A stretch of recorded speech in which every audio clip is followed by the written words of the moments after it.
Welcome to Visionaries Global Media, your number one source for podcasting entertainment. Visionaries Global Media, envisioning excellence on a global scale. This is Banned from Ringside. Tonight on the Banned from Ringside podcast, we're going to review the NXT 31 TakeOver card. We're going to talk about all things G1, sprinkle in a little Raw and SmackDown, the Wednesday Night Wars. No bill, no problem. This week on the Banned from Ringside podcast.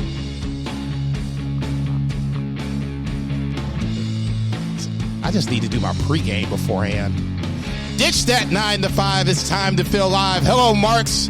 Welcome to a special edition of the Banned from Ringside podcast. I'm your special guest host, JCB, Jason Cornelius Bell, a.k.a. Captain Chronic for all my people back all in the good old days. No Bill this week. He was having a little bit of a problem this week. He pulled me aside and he was telling me that he was sick of being the heel of the Banned from Ringside podcast. He needed to take a personal week for himself to cry and dry up his tears. So we're going to give him a week to go over, recuperate, get his shit together, stop being mad because everybody loves me. I'm the supposed babyface of this group. I tend to disagree. I think the babyface is over there in Illinois. Two Beer Zach Pullman, talk to me. What's going on? Oh, not much, man. I just voted, so vote early if you can. We have that in Illinois. I don't know if you guys have it in Missouri, but it's pretty. Did you physically go to the poll? Yeah, so they have one polling place open at the courthouse, and you just go. There was a very small line this year because of the pandemic. They're doing pins that you take to say I voted, so everybody uses a pin, to be a little bit safer. So okay. That was cool. All right. And while I was standing in line, I got to think of an AKA since Bill wasn't here. It's one I gave him last week, but he doesn't check his text that I send him, so fuck him. Everybody shitting on that dude this week. I'm just over here in Edwardsville. Zach Pullman, AKA Kenny Ortega. It's taco night, guys. That's right, baby. I was about to say, it's Thursday. It ain't got to always be on Tuesday. All right, kids, let's get down to it. I'm not going to waste any time. Let's talk about F&B Eatery on the corner of 3453 Southampton and Marquette. Like I tell people all the time, man, and I'm not saying that just to say it. Number one, Mike is a good friend of mine. We go back way back in the days where I was working at Westport Plaza, and Westport Plaza was the shit. Okay, so we go back a long way. So this is kind of personal to me, number one, because I wanted to see him succeed. Number two, small businesses locally, I love to see them succeed. So I have a dual interest to see Mike succeed. So I need you to go in, slide in, check it out. F&B Eatery, corner of 3453, home of the best smash burger you've never had. Grab your gift card, grab the smash burgers, take the kids out. That way mom has a few minutes to herself. That way you can be a champ and maybe you can get you a little slide in on the after back too. F&B Eatery. Go ahead. And then you can get yourself an extra burger, and she doesn't have to know about it. And then you just bring back everything, and you eat that extra burger on the way home. It's a solid move. It's a power move. That is a 2-beer Bill Vagey move. I swear to God, if I ever heard one before in my life. Dude, every time I go get food, I always get an extra sandwich, and I eat it on the way. I'm like, oh, I'll go pick it up. Are you sure? Yeah, I got it. Don't you worry about it. See, ladies and gentlemen, take it from a person that is married. You need to give the wifey a little space. Take the kids with you, pile them all in, slide on into F&B Eatery, tell them that Banned from Ringside sent you. And without further ado, let's get to that 3 counts. 1, 2, 3. I'll start it off this week. We're going to talk about NXT TakeOver 31 on Sunday night. It's so weird to have takeovers on Sunday night. I'm just so used to having it on Saturday night. Dude, I woke up. I felt like shit Sunday morning. I was like, oh my God, I missed TakeOver. I just forgot all about it. Usually, the WWE app sends me a push notification. I'm like, I just must have missed it. Just dicking off. And then I realized that it wasn't on Saturday. So Yeah, it's just weird because, like I said, I'm just so used to having it on Saturday that Sunday morning or whatever, I'm like, oh yeah, this is TakeOver. So had to get mentally ready for that. I missed the live show, but I watched it on replay. I'll let you go first. What was your biggest takeaway from NXT TakeOver 31? I mean, overall, as a takeover, I feel like the whole thing was pretty mediocre, and that's kind of part of the rushed kind of builds that we're getting. Like as a wrestling show, it was a very good wrestling show, very tight, right? Like less than 3 hours, 2:30 and some change, if I'm not mistaken. Yeah, definitely watchable and bookended by two very good matches. The middle was okay, but the beginning and the end were very, very good. But whenever we've got A Block rolling out like every other day here, doing like every show has a better match than any of the matches on this card. It was just, at this point, it was just kind of a show. But I'm happy I watched it, and I'm happy it exists, and it just wasn't. It didn't like come off like like how TakeOver is like like every match is supposed to be like bonkers good, and it just wasn't. Like, I'm not gonna say it was bad, and I'm not gonna talk shit on it. There's only a couple like little nitpicky things I had about the whole show. Do tell. I mean, the rest of it was very solid. I wouldn't have brought back Toni Storm and Ember Moon in the same 2 minutes. Like, that was like, I mean, Toni Storm, first of all, should be on the main roster holding a belt. Like, she is so much better than most of the women on the roster. She's great. Like, they're not like dropping the ball. They aren't even like running with the ball. Like, they haven't even seen that she's out there in, like running down the sidelines, like to pass the ball to, right? Like, she can be like scoring a touchdown, and like they're still like. It's great that you're using the football analogy. Yeah, they're trying to do some like play action shit, and like it's just not working out. They got Toni Storm, and they've done fuck all with her. Overall, I mean, yeah, she won the Mae Young Classic. Cool. That was 2 years ago, right? It's been a long 2 years. That 2 years seems like 5. And Toni Storm ain't getting any younger. She is young, but like her whole kind of personality is like this young, rebellious, like kind of punk rock, girl. Like, she's girlish, right? Kind of like Bayley was. And I mean, not saying she can't evolve or anything, but it's just bonkers to me that like you can't see that. Like, I'm like this armchair quarterback, right? And like we all are, shit.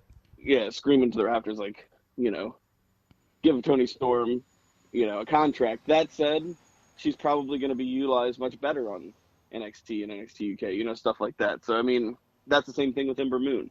Ember Moon is good enough to be on the main roster. She's really good.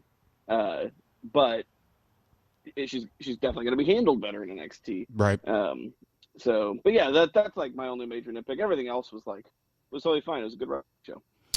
I didn't have a problem with the show. I thought it was, unfortunately, a tad bit predictable. I think that I'll piggyback on what you said about this being a kind of a rushed show. I think if you kind of let it play itself out and do the normal 4 takeovers a year coinciding with the big 4, I think you'd have probably had a much better show.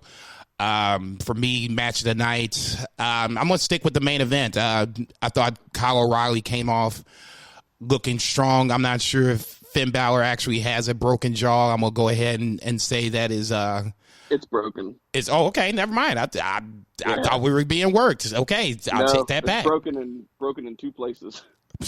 Well, goddamn. Okay, well then, see, like I said, I shut the fuck up. Like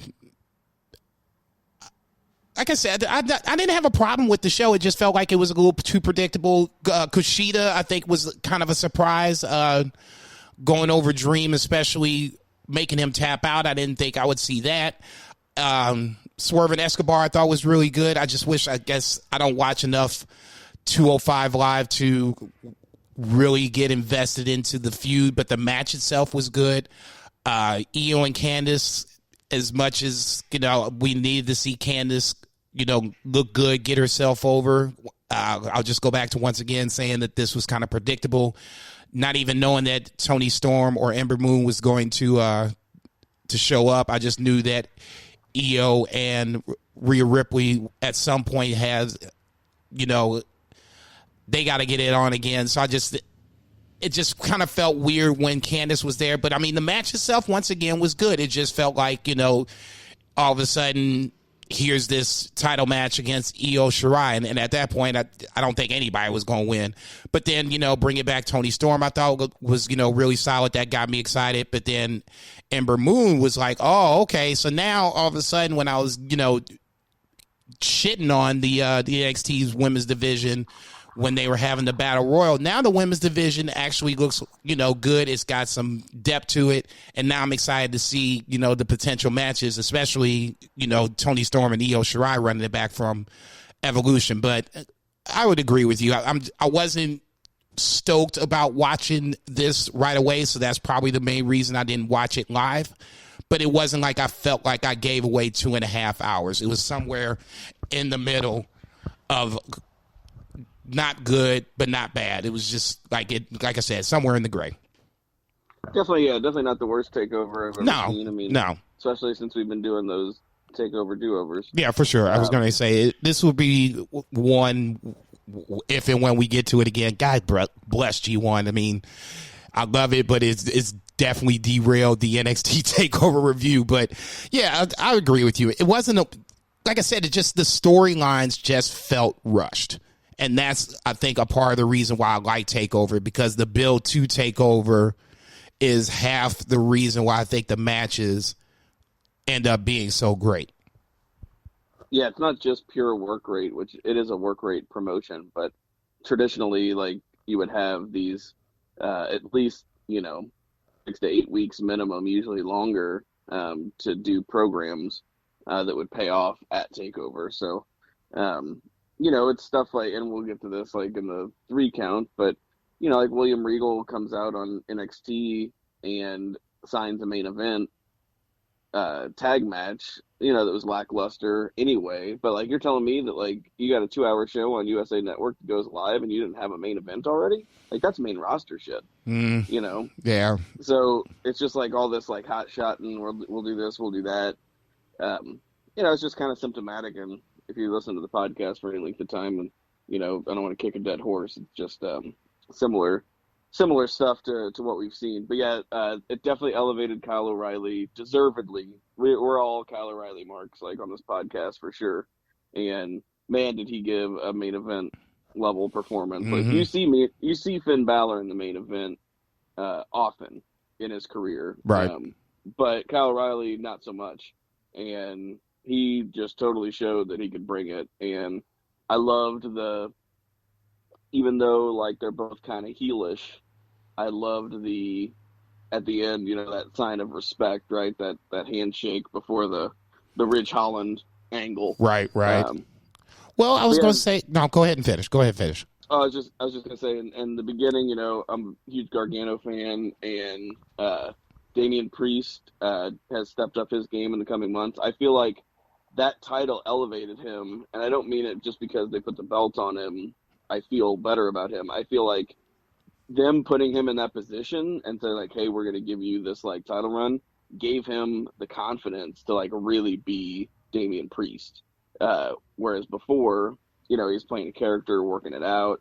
He was in the lower mid card, newer guy, keeping him pretty decently protected, but nothing crazy. But giving him the secondary title, like, he's really living up to it. And I thought they had a really banger match. I was pleasantly surprised. I am not a huge fan of the character Damian Priest, but I do like his talent. But I just think that's just Johnny Takeover being Johnny Takeover. I just think that he can just have a good match with pretty much anybody. So I think that's, credit to Johnny to help getting Priest and the match over. And like I said, I'm not hating on his talent. I just don't like the rock star character gimmick. I think we've kind of been there, done that on that. Just kind of piggybacking on Kyle O'Reilly, I agree with you totally. I'm not sure if he's heelish because he was the one, trying to stop Fish and Roddy Strong from I guess that was Drake Maverick a couple of weeks ago or whatever. He stopped that attack, but I mean, we kind of touched on that a little bit. So I mean, I'm not sure if the draft's coming up on Friday. I'm not sure if any or all of them are going to go up. My guess now is no, because Well, I don't know, because I guess we'll touch on that in the 3 count. I don't want to spoil it just yet. My guess is no, because of current. I don't know if you. Sorry, I mean, No, I don't know if you ever listen to Triple H does media calls like before and after like these like takeover events. Right. And somebody in the after asked him, "Are any of your guys like is NXT involved in the draft?" And like his answer was not like no or yes. It was more like I don't think so. Like I don't even think, which is crazy because like how do you actually book a territory, like book a promotion, not knowing what guys you might or girls you might not have next week, right? Like you have a weekly television show, right. Whenever the main guy, whenever VKM can just be like, I want this one and this one, right? Then you're just. Well, I mean stuck. that could just happen anyway. I just think the draft is more of a legit way to say, hey, Adam Cole, because that's the name. Adam Cole is finally kind of done everything he can possibly do in NXT, and it's time for him solo or Undisputed Era as a group to move up. So I mean, especially now, it looked like he was going to be in a program with Ridge Holland, but that ain't right. Yeah, that was just good. Yeah, I was going going to say I think that one is pretty much Dunsky for the next few months. He needs like 3 more zeros at the end of his contract. That's why I thought he would be the slam dunk choice of anybody on NXT to move up. I don't think that Gargano wants to move up. I don't think he should. Ciampa's outright said that he would just quit if they called him up, so that's a no-no.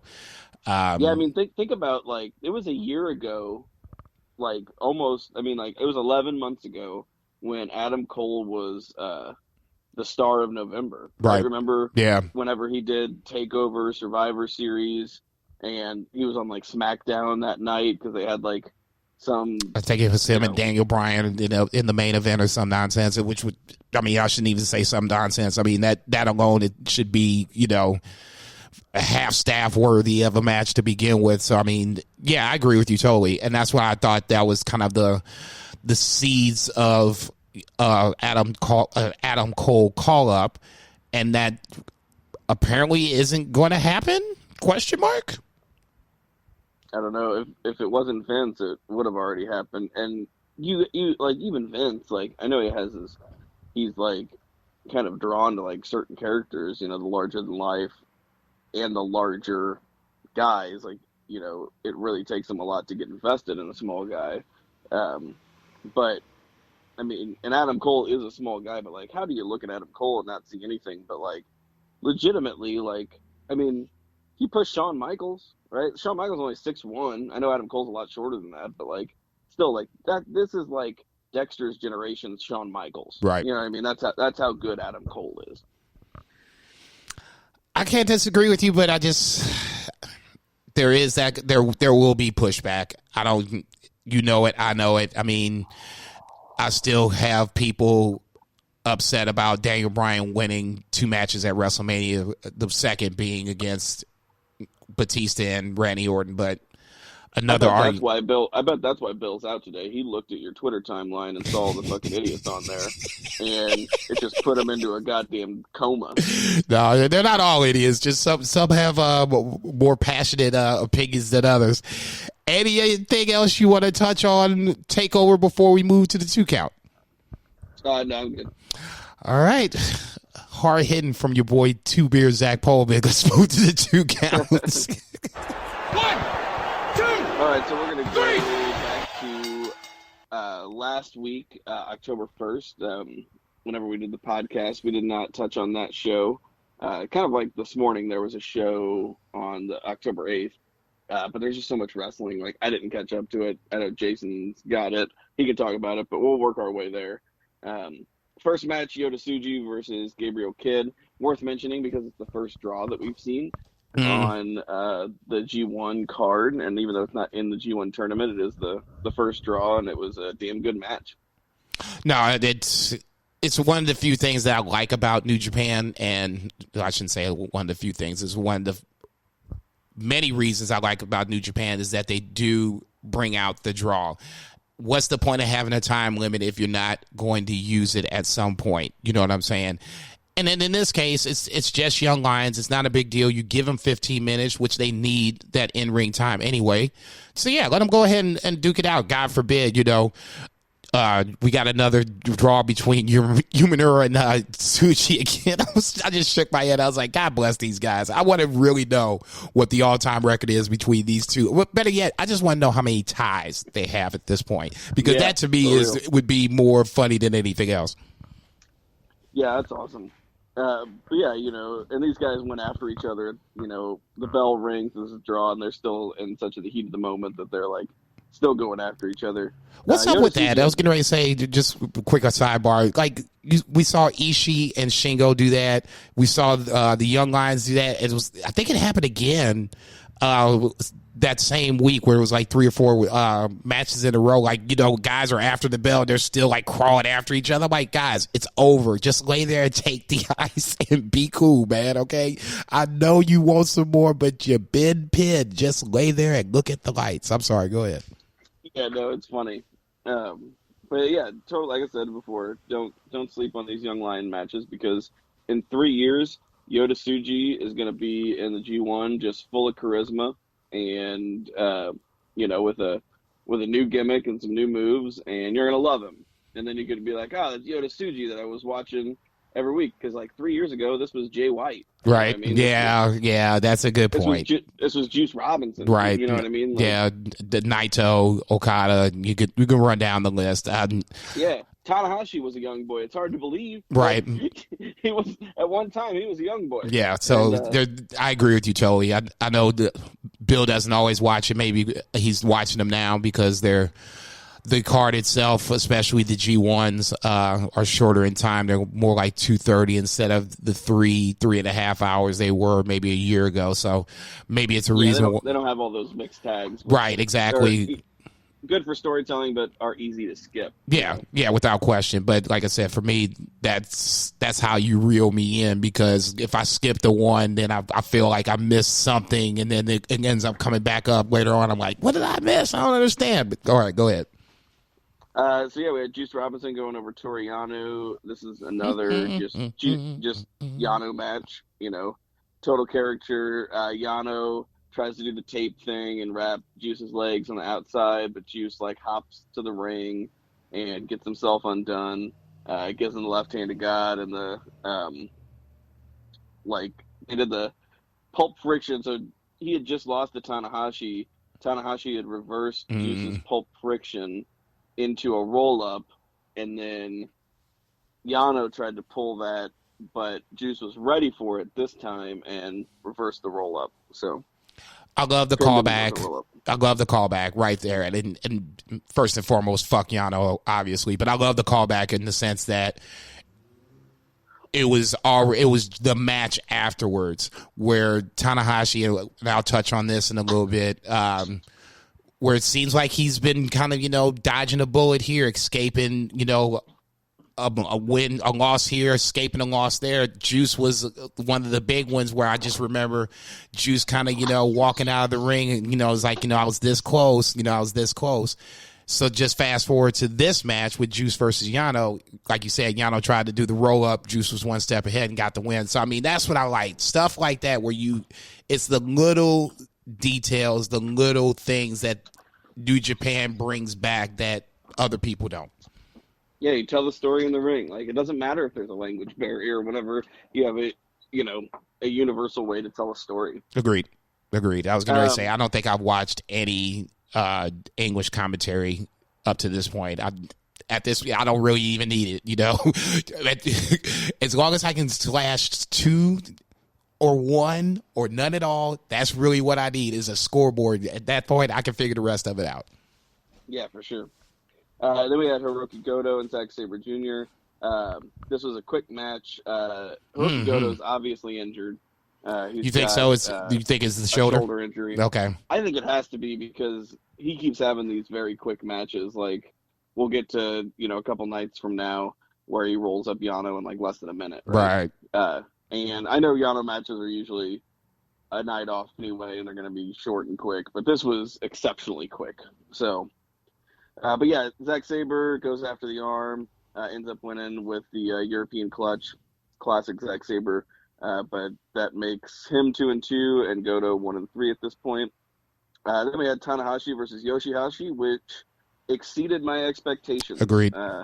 Yoshihashi definitely, gave it his all. Really, he's had a couple good matches. Like he hasn't won many. He's won one.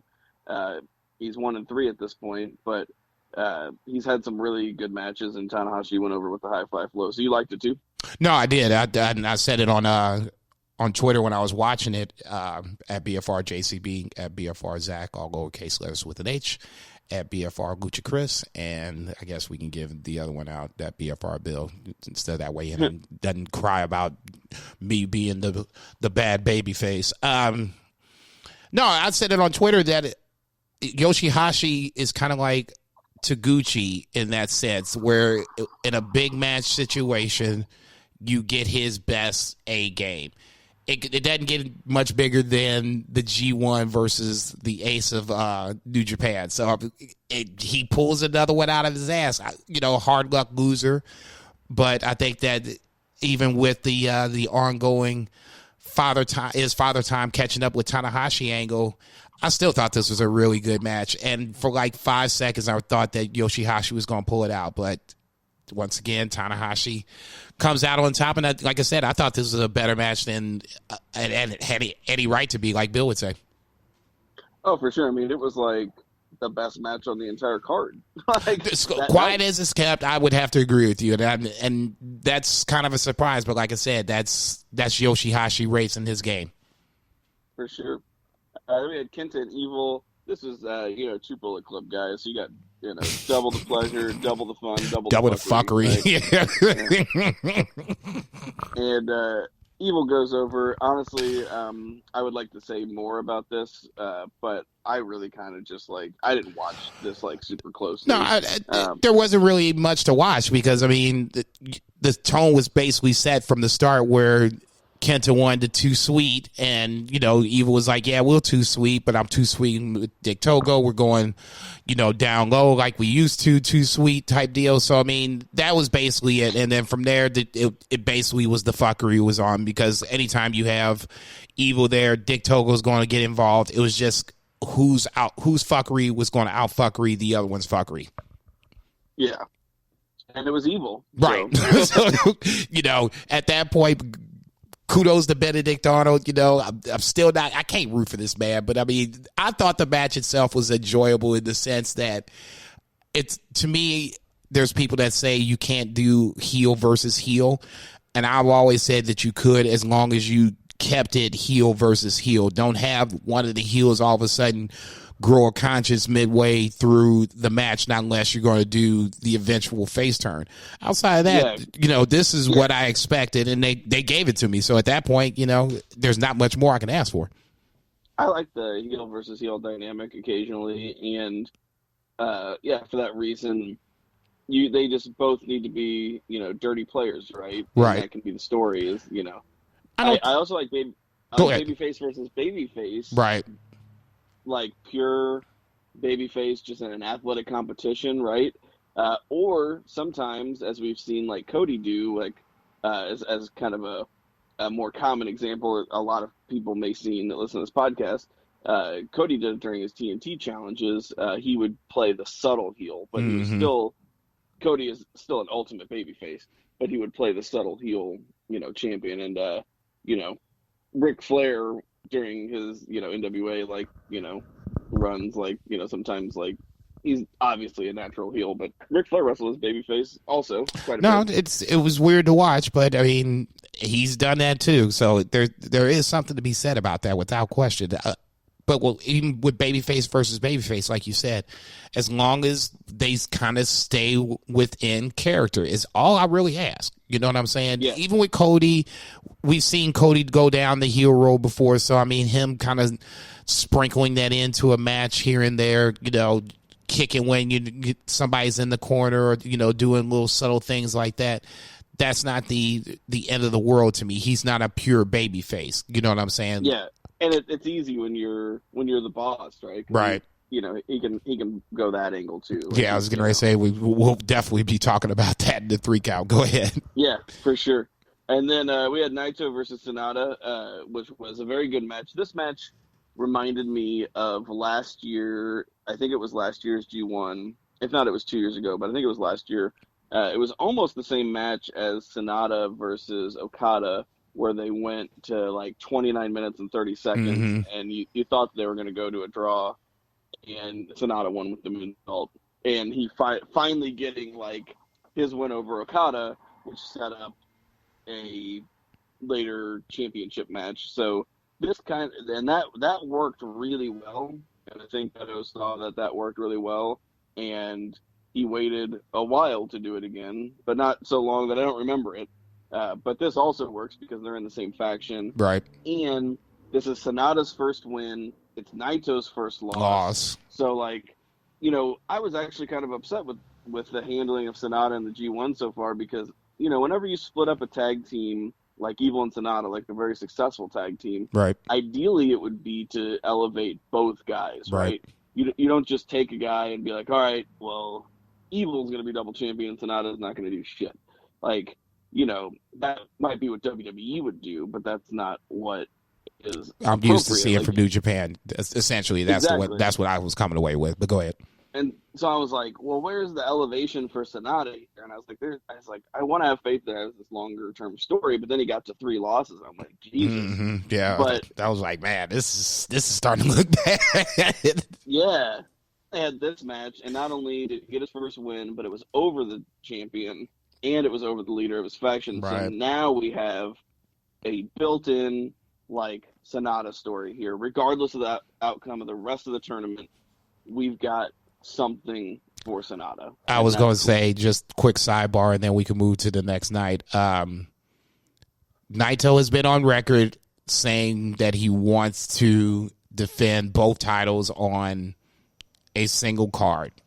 Just throwing it out there because Wrestle Kingdom is quietly creeping around the corner. I'm not saying it's going to happen, but could you see a scenario where Sonata's going to get a title shot? It's basically guaranteed at this point. It's just, the when and the where. Could Sonata be one to take the title of my guess would be the IC title would probably be Sonata's ceiling at this point. Could he take the IC title off of Naito and Naito keep the heavyweight title on the same card? I can see that. Or I could see him losing both of them also. But, I could definitely... Sonata, I think, would do well as a IC champion. I don't think he has the charisma for a world champion. Evil didn't have the charisma for a world champion, and he was the more charismatic of the two. Which is kind of saying something. Yeah, for real. But I think he would be a good IC champion because similar to WWE, IC is typically like the work rate title. Right. And Sonata's got that in spades. So. No, I can't say I disagree with you, and I wouldn't be surprised if Naito, wherever it is, and like I said, in my example, if it's Wrestle Kingdom, if he has to wrestle 2 title matches on the same night, I would be stunned if he retained either or, if not, lost them both. Because that's just because it gives him an easy out, right? Like, well, he lost, but he had to wrestle two matches. Yeah, you protect him on the way out, and I could totally see that, and I wouldn't have a problem with that. It's actually logical. It makes human sense for godforsaken reason. I know this is fake and everything, but sometimes I like a little logic. Okay, go ahead, Two-Bear. You can move on. All right, so next night, not next night, but Monday, October 5th, my baby boy's birthday. Started out with Yu Uemura and Gabriel Kidd. Uemura goes over with the Boston Crab. Nothing crazy. No, I was going to say this was more like a lion tamer because he put the knee in his back. Yeah, they've been doing that. Uemura's really been pulling up on that thing and pulling back. I'm like, okay, you can tap now, sir. I'm tapping for you. Stop jerking this man's back like this. Yep, Yota Tsuji's been doing the really sit down because he's a bigger guy. He's been doing the really sit down and sit back and crank, and Uemura has been doing like the lion tamer like variation more often. Just quick side note on Suji. He did a running swanton, I think, coming off the ropes in one of these curtain jerker matches. I can't remember who it was against. I was like, whoa, I don't think I've seen that. Now I've seen it, I don't remember it. I'm like, okay, now see, if he starts doing shit like this, you might be able to just get me on board, because I mean, I get the physical part of it, but see, there's something that's missing. You know, his backstage comments are okay, but now if you sprinkle some, you know, athleticism in like this, okay, now you got my attention. Okay, this is the shit that I need to see more. Yeah, because with the Young Lions, you'll see like high drop kicks, but that's about the most athletic stuff. Because they're just not allowed to do like off the ropes kind of stuff. It's just not allowed. They're like out there working fundamentals, and then they go do their excursions where they're able to practice and get their personality and develop their repertoire and their larger move set. And then they come back, you know, kind of like a complete package. Okay, so are you trying to make me feel sorry for this dude now? Because now I feel like I'm picking on this motherfucker. Oh, no, it's great.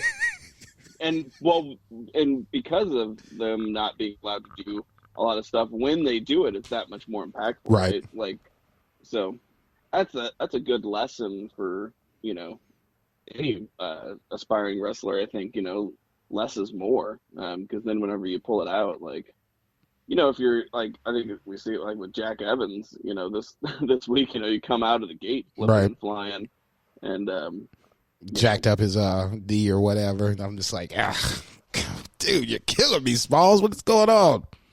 Yeah. Then we had Shingo Takagi versus Yujiro Takahashi. Probably the best Yujiro match. But Shingo picks up a win, so now he's at 2-3. Yujiro is still winless, as he should be. Jeff Cobb versus Jay White. This was, I think, surprising to a lot of folks. Went about 12 minutes, and Cobb wins with a tour of the island. So this was a pretty fun match. You know, Jay White doing his heel shit, and Cobb, you know, trying to, you know, being kind of the slower, stronger guy, trying to get his hands on. And whenever he did, it really worked out. But I don't think a lot of people expected to win here. Did you? I kind of said that it wouldn't surprise me if this would happen, because Jay White at this point is pretty much Teflon. He can drop points to Jeff Cobb and it won't be an issue. But at some point you have to kind of give people a reason to like Jeff Cobb, give a reason to invest in Jeff Cobb. A win over one of the more hated heels in the company is a good start. Whether you like Jay White or not, he is a top star in the company. So a win over Jay White is a big deal. That's the reason why I think that it was important for it to happen. And I wasn't mad that he took points away from Jay White. It's, you know, it's making my pick look a little leaky at this point, kind of like the Titanic starting to take some water. I didn't necessarily have a problem with it, man. The match was a little short, but I mean, I get it. You know, it was in the middle. It's right before the break, so you make your point and everybody can move on. No problem with Cobb winning. Like I said, at some point you got to elevate him. Sure. Then we had Okada Suzuki, which is always awesome. Like, I would say, like, I could say, like, oh, this was not the best Okada Suzuki match, but, like, that's because they've just had these crazy awesome matches. Right. This was still, like, a really good match. I think my favorite one is the one that they did in Suzuki's hometown out in the rain. It was like I still haven't seen that. That thing was awesome. That looks like a Matrix scene. It would have been as good either without the monsoon, right? Right. I think that added to it. Yeah, I was about to say, see, now I'm going to have to go dig that Joker up. Do you think Okada is hurt? We talked about Goto and his shoulder. Okada feels like, and I said it on Twitter again, he feels like something is missing, whether it's the fan not interaction, but the fans kind of making noise getting into the match, making it a more exciting match, or like you and Bill saying that this new submission is kind of making his matches less tolerable to watch? What is wrong with Okada? I think somebody drove by my house yelling at me. What'd you do? This is the neighbor. Oh, okay. But I think it's a combination of everything, and I think it's fine because Okada doesn't have to be the best in the world right now. I think kind of like Cody was it Cody that was quoting Al Snow and saying, like, you know, work hurt, but don't work injured. Right. I think Okada's hurting. I don't think he's injured, but I think he's hurting.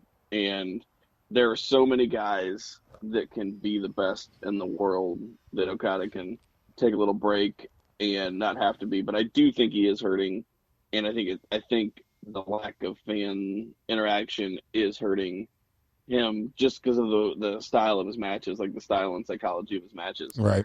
But yeah, like you know, he's still really good. But, oh no, there's no question about it. And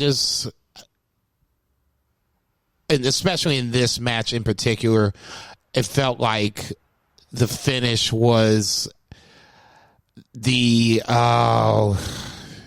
who was that? Becky Lynch, Shayna Baszler finish, where it happened, and I looked up, the match is over. I'm like, really? This is how it's going to end?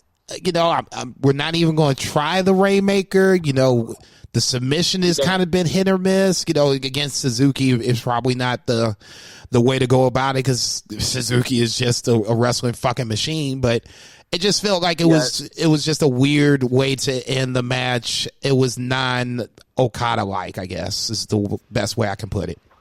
It's kind of like you just got to finish him if you can finish him. This finish with like not a cradle, but like the not a roll up, but like where you sit down and Bret Hart's. I think like Bret Hart. That's like the Bret Hart British Bulldog finish. Yeah. That's like what I always think. But you know, he's done. You know, like he's finished Omega with that one. Like I think it's in his repertoire, but yeah, it was kind of surprising, for sure. But yeah, like it was an Okada Suzuki match, and I'm glad it happened. Yeah. I was gonna say ultimately, I'm not bitching about the shit. I mean, by no means. If a bad, yeah, but then they're both 3-2 now. So a bad Okada Suzuki match is still a good fucking match. Absolutely. And then we got Ishii and Taichi, and you know, this was super solid, man. Like, I'm telling you, man, y'all sleeping on Taichi, man. We better put some respect on that man's name. Yeah, for real. Ishii went over, but that puts him at 2-3, and Taichi at 3-2. So, like, considering he is consistently having the best matches of the entire tournament, I'd say it's 1 and 1A with him and Shingo. And the two of them together, I don't know. Shingo and Ospreay was pretty fantastic. Yeah, too. I was going to say, don't sleep. Yeah, but yeah, like considering he's consistently having the best matches of the tournament, like he did another win. So totally makes sense. And Taichi's got a couple good ones, you know. Yeah, Taichi beat Suzuki. Yeah, you know, I was getting ready to say that to me is still the one. I'm kind of waiting to see how that Joker unfolds because it was long enough to go that you might have forgotten, but at some point you know that match, that victory is going to come back in some form or fashion. Yep, absolutely. And then Bushi and Will Ospreay. And, you know, we've seen this in the Tokyo Dome. This was not the Tokyo Dome, but it almost was. I mean, this was really fucking good. I'd say you could put this on the list of great matches for this year's G1. For real. They did callbacks to the Tokyo Dome. Like whenever Ibushi did the top rope Frankensteiner and Ospreay flips out of it. I'm just like, you motherfuckers. He landed on his feet, and then he kind of overshot, so he then did a handstand and turned around. Like, Like, Just God damn, bonkers. man. Yeah, that's what they say. And I know people are like, oh, it's flips and all this other. I'm sorry. I don't care. That to me still is wrestling because it's the story that's been told once before, and now this certain part of the first story is now being told again in the second part, but now the roles are reversed. It's still great. And like you said, the one-handed stand by Will Ospreay was just like the cherry on top. I'm like, this shit here, boy. Let these jokers go 30 minutes. We can't do 20 here. Come on. I know, and they had a short shrift on the Tokyo Dome show because that was the year the Tokyo Dome was like in 4 hours. Right. And they were just like, everybody was like doing 10-minute matches. But yeah, like super solid. Go out of your way to watch this one. Ibushi goes over with the Kamigoye, and so they were both at 3-1 coming into this. So Kota goes to 4-1, and Ospreay's now 3-2. So they're both still strong. I really haven't done too much forward looking, and like fantasy booking yet, because it always gets fucked immediately. Like, so, like, whatever you're thinking gets fucked immediately. So then, I know what I'm thinking, but go ahead. It takes a little while for the stories to, like, come up. And so I usually kind of wait a little while before I start, like, really, trying to draw paths and figure stuff out. No, I haven't looked forward either, but I just know that at least for personal bias reasons, Naito has not faced Giano yet. So I expect some. Okay, I'm not even going to say it. I'm not even going to put that out there. 30-minute draw. And then Naito faces Kenta in the final night. That's the one I'm circled with because I figured it's the final night. It's Naito. It's Kenta. It's not like I don't feel like we kind of got robbed of that feud, but it's on the last night for a reason. So there's going to be implications now, block implications. Is this Joker already going to be sold up, which I don't see happening, but there's going to be something with the B block on the line with that match. So yeah, that's the one I'm kind of circling and kind of predicting around that match. Yeah, that makes sense. So we've got the next night, Tuesday, October 6th, Suji and Yui Mura go to a draw. And like Jason said, these guys have gone to many, many draws in 2019 and 2020. So always fun. For opening match was very refreshing. 18 seconds, and Hiroki Goto gives him this roll up where he knocks him down. Kind of does his legs almost like a sharpshooter, but then turns it into a roll up. That was pretty cool.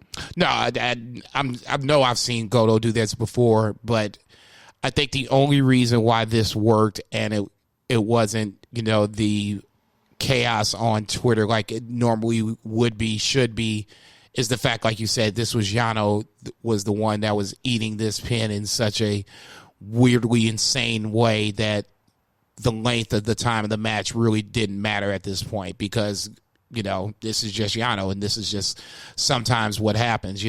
Sometimes you get 18-second matches, other times you get 18-minute matches. So neither here nor there. It was sorry, not sorry. It's good to see chaos being quelched in the B block, and now we're getting some shit that's going to be going right into. Never mind. I ain't gonna say it. 30-minute draw. 30 minutes draw. Yeah. Fingers crossed. Yeah. Right. And we got Sonata going over Zack Sabre Jr., so they are now tied at 2-3. Sonata is one of the few guys who can keep up with Zack Sabre in a technical standpoint, because Sonata does good, a little bit of flying, but he's very fast and he's very technically sound as a chain wrestler. And I think he really shines in these matches. And I always like Sonata Zack Sabre matches. So I really like this one. Without question, guilty as charged as well. I thought this was a really good match. Yeah, Sonata gets the win. We had Juice Robinson and Evil. This is another one. I'm just I really kind of tune out on these Bullet Club matches, man. I was I watched this today, and I had my TV on, and then my daughter had a Zoom today, and that's whenever this was on. So like I had the volume all the way down, and it was just really a lot easier to look at my phone than it was to look at the low blows and stuff. So no, but that's a Bullet Club match. I mean, I'm not going to knock Evil for doing the same things that Jay White is doing on the A block. It's basically the same thing. It's just who is doing it on the outside is different. At the end of the day, it's still Bullet Club. It's what they do. For whatever reason, it doesn't resonate well with me when Evil does it. It's not the fact that he's Benedict Arnold. I just don't feel. I need a clean win from him, just to, like, okay, motherfuckers, I ain't just always going to cheat. There is a time or two where I can beat somebody that's a top name star clean. So that way, I look and feel more legit. Like I said, some credibility, Yeah, and ultimately that's what I think this is boiling down to, because a lot of people, myself included, was a little stunned that he got the win over Naito and got the double title. If it was just for like the Intercontinental title, I don't think this would have been that big of a deal. If it was just for the world title, it was still kind of been a big deal, but I don't think, it had garnered this much attention. Maybe it would have. I don't know. Him winning the double title is a huge fucking deal because they've built it up to be as such. So when it happened, yeah, obviously I'm fucking stunned, but then it just didn't work well with him as the double champion. But it's always been the same formula. Bullet Club interferes. So I'm not going to sit up here and knock Evil for what Jay White does on the same end. Sure. We had Naito go over Yoshihashi, and Naito, like, every match is like 20 plus minutes, like he's in that kind of realm where Okada was last year. Mm-hmm. And I guess maybe it's Ghetto's like idea that if you are going to do a match with your champion, it's got to be 25 30 minutes. No, I was going to say I can't remember the last short match that Naito's had recently. Just in 2020 they've all been knockdown drag out bangers. We started the year at Wrestle Kingdom, he won the title, lost the title, got it back, and now we're here.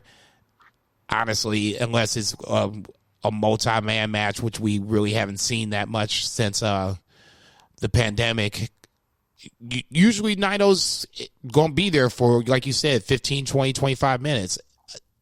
Okada was the same way, so maybe it's just a scenario where Gato likes to ride his champions, and in this scenario, Naito's the champion. Hell, he's the double champion. So, yeah, he's going to be out there for a little bit until you figure out a way to separate the titles. This is what it is. So, maybe not always be a bad thing. Doing work. Yes. But then in the main event, Tanahashi goes over Kenta with his Texas Clover hold. This is a really solid match. Kenta's going to have a little bit of, fuckery here and there because Bullet Club, but definitely kind of gave a nod to, I know Juice was going after that red briefcase, and it seemed like Tanahashi wanted a piece of it too. And, honestly, like, we'll talk about this in the next count, like, there was about 6 to 10 mentions of New Japan on AEW TV this week. Mm-hmm. But the Tanahashi versus Moxley sounds just as good, if not better, than Kenta versus Moxley, which also sounds awesome. So, I like having stuff for guys to fight over, and New Japan has enough titles, but sometimes some of those titles get lost in the shuffle when you have so many. But having like a tangible thing, like a title shot, like a major title shot to fight over, is pretty cool. So no, I agree with that totally.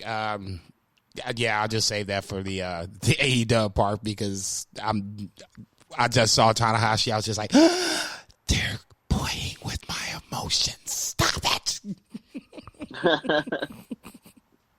Don't do that to me. All right, go ahead. I'm sorry.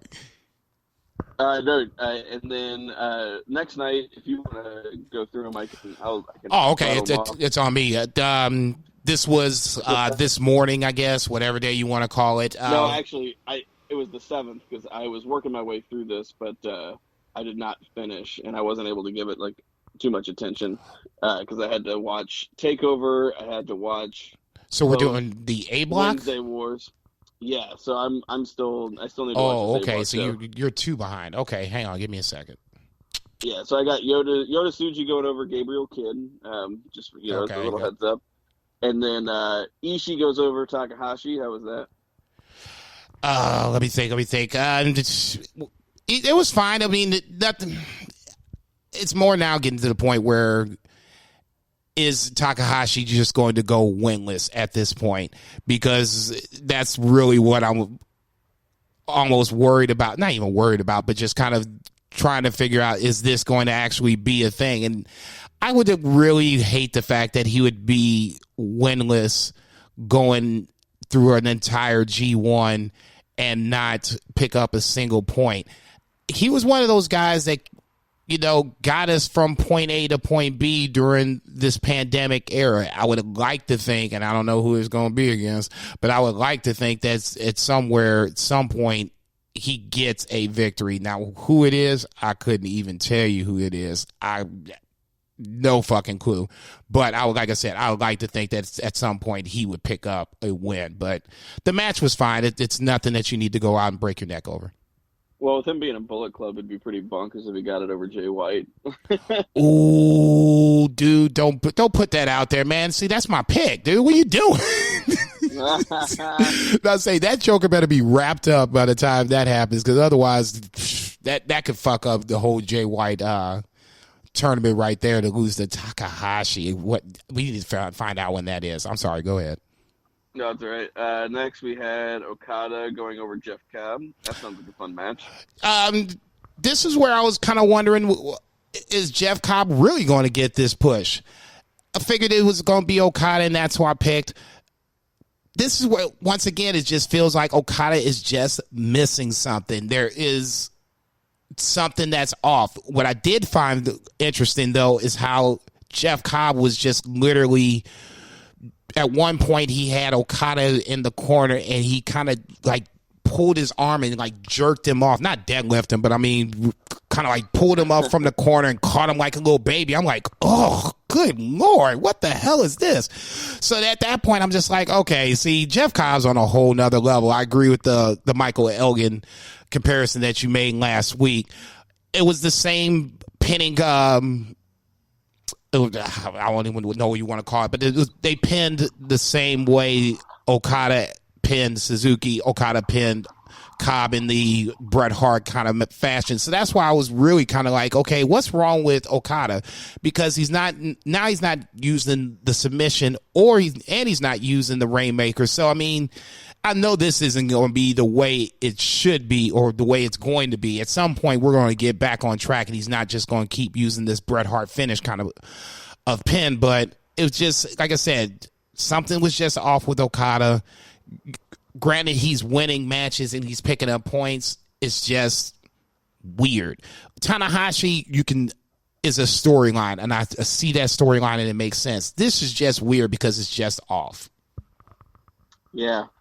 He's kind of in purgatory right now. Right. Even though he's winning, and I think it's because, like I said last week, that dude had the greatest title reign of any person I've ever seen in my life, right? And I came up growing up with Hulk Hogan, WWF, right? Yeah. This was his was way better than Hogan's. I think the only thing you could compare it to, and I don't have the personal experience, but it's what I would imagine Bruno Sammartino right. having, that kind of level. That's what Okada, legend status, No, I agree with that totally. Because I mean, anybody that talks about Bruno Sammartino that's seen his matches talks about him in such reverence that it's just okay, see, now I got to go into WWE archives and dig this shit up to see for this shit for myself. Yeah. Then we had Will Ospreay going over Minoru Suzuki. Looks like he gave him a Stormbreaker 14 and a half minutes in. So I was a little surprised, to be perfectly honest. I thought this was going to be Suzuki's to win, to kind of bring Ospreay back to the pack a little bit, get Suzuki back on the winning track. I don't know if this is going to mean, I would assume that you could do title versus title here if you wanted to. I don't think it's going to go that far, but it was good to see this match because this kind of starts to cement the fact that Will Ospreay is a heavyweight with, I guess, for lack of a better term, cruiserweight / junior heavyweight skill set. But yeah, that to me was the most important takeaway from that, is the fact that Will Ospreay is a legit heavyweight at this point, and he beat the King to prove it.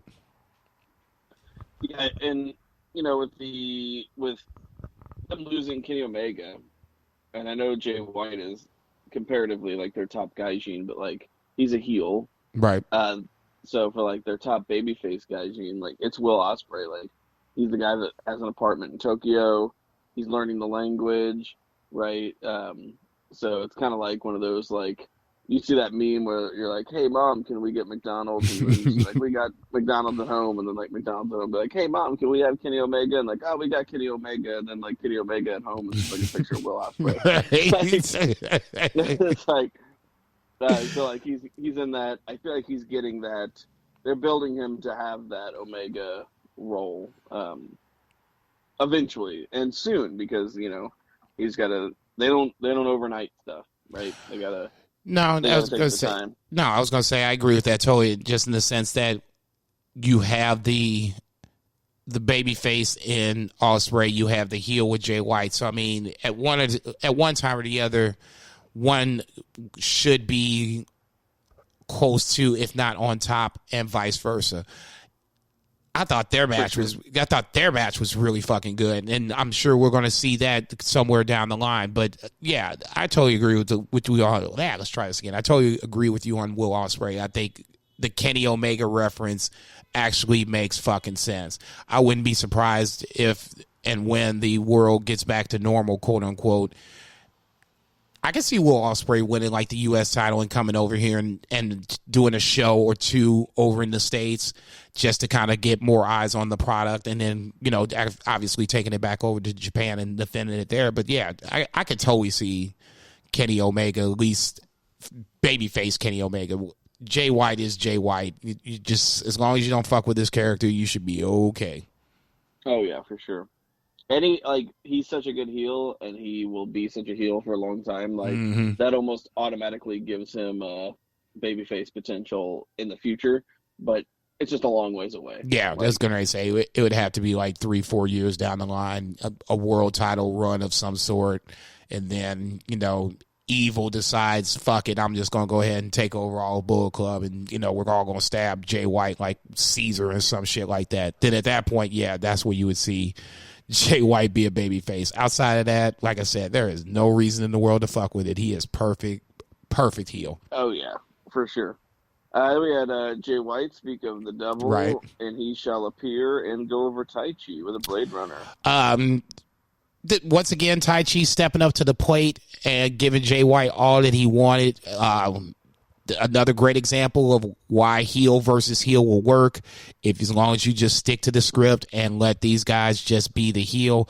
Gato gets involved, obviously, but then Tai Chi gives the ref bump to Gato and then gives a low blow to Jay White. And I was thinking, okay, here's my pick, really getting ready to start suffering here in a little bit. But like you said, classic Jay White reversal from, I believe it was Black Mephisto, into the Blade Runner for the 1-2-3. Jay White picks up the points. Good match. Like I said, these are the matches.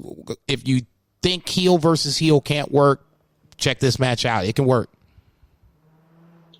Right on. And then we have the match that I am definitely looking forward to the most of what I need to catch up on, and that is Shingo Takagi versus Kodabushi. That just sounds amazing. Match of the night, at least for this A block night.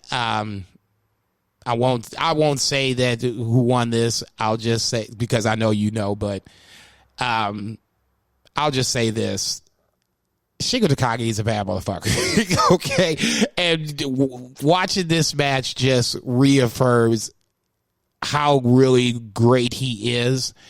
And at some point, I'm not saying he's going to be a world title, but the never title is a stepping stone to, I would assume, bigger and better things. I wouldn't be upset if he, God forbid, if he and Naito decide to wrestle for the IC title and Naito lost it. Shingo and Kodabushi was the match of the night for sure, and you can put that on the list of best matches of the G1 so far. I thought it was absolutely fucking amazing. We need to run that back somehow. Put a title on the line, don't put the title on the line, I don't give a shit. It was really fucking good. Oh, yeah, right on. Well, yeah, that does it for the 2 count. There's still more G1 to come. Yeah, we won't touch on to this morning's G1. Not everybody's seen it. I would assume Bill is boo-hooing somewhere, but at some point his tears will dry up, and then he will catch up. So we will start with this. I tell you what, the three, like, the G1 is, like, if you guys want, like, an analogy for what it's like, if you've never seen it and you've heard us talking about it, you still haven't watched it, which is bonkers. But I mean, maybe, I don't know, maybe you got an IQ below 80. I don't Stop know. it. I'm not judging, but maybe you just don't have the time because you work too hard. Yeah, see, yeah, people are trying to save jobs or save money. There you go. Spin on it. Mortgages.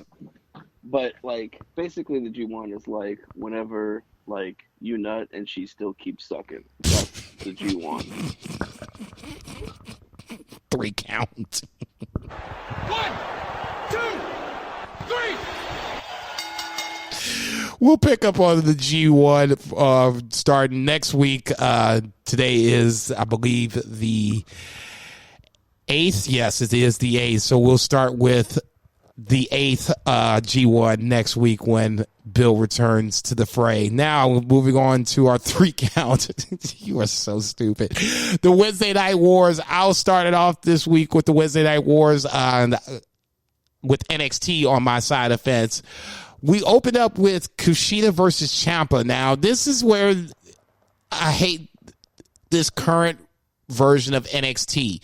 I would love this match, but there's no build up to it. Apparently, there was a beef backstage, and that results in William Regal making this match. Now, if you'd have made this match under normal circumstances where it would, maybe there was a build, God forbid, on TakeOver, Kushina and Champa actually do have this backstage beef and we actually see it, now we can get invested into it. You just throwing this match out there is just to throw a match out there. It's the kind of programming that we've been kind of saying that NXT does but claim they don't do.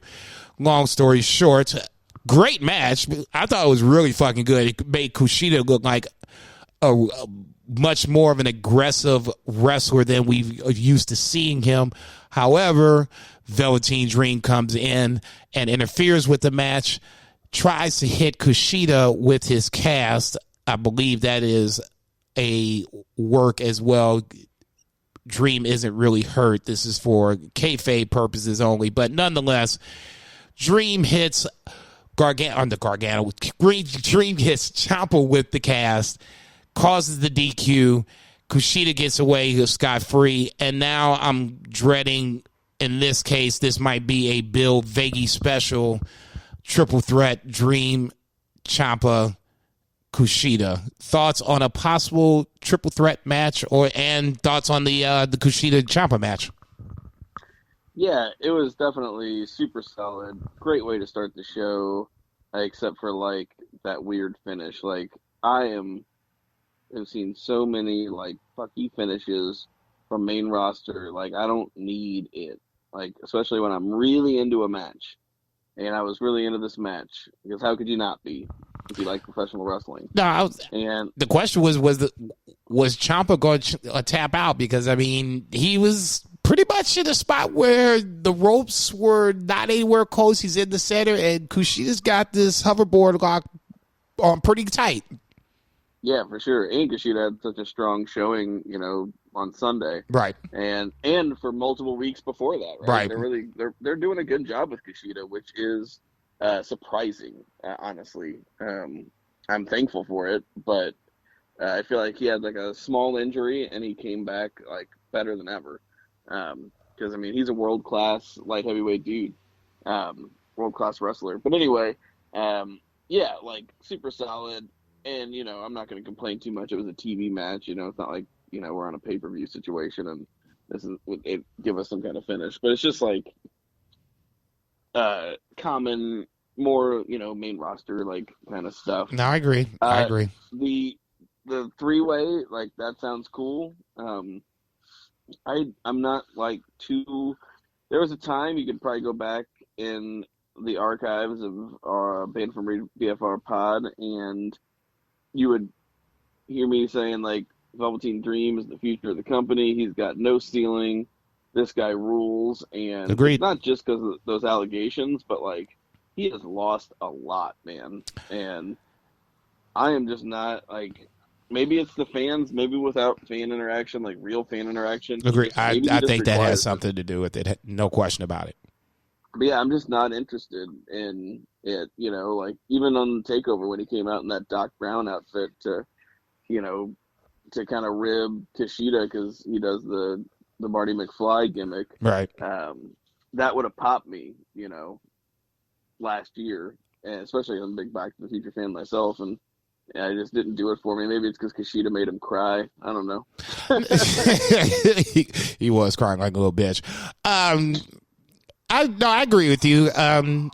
That's why I was kind of said when the G1 started or whatever, and I know we talk about G1 all the time lately, but why not?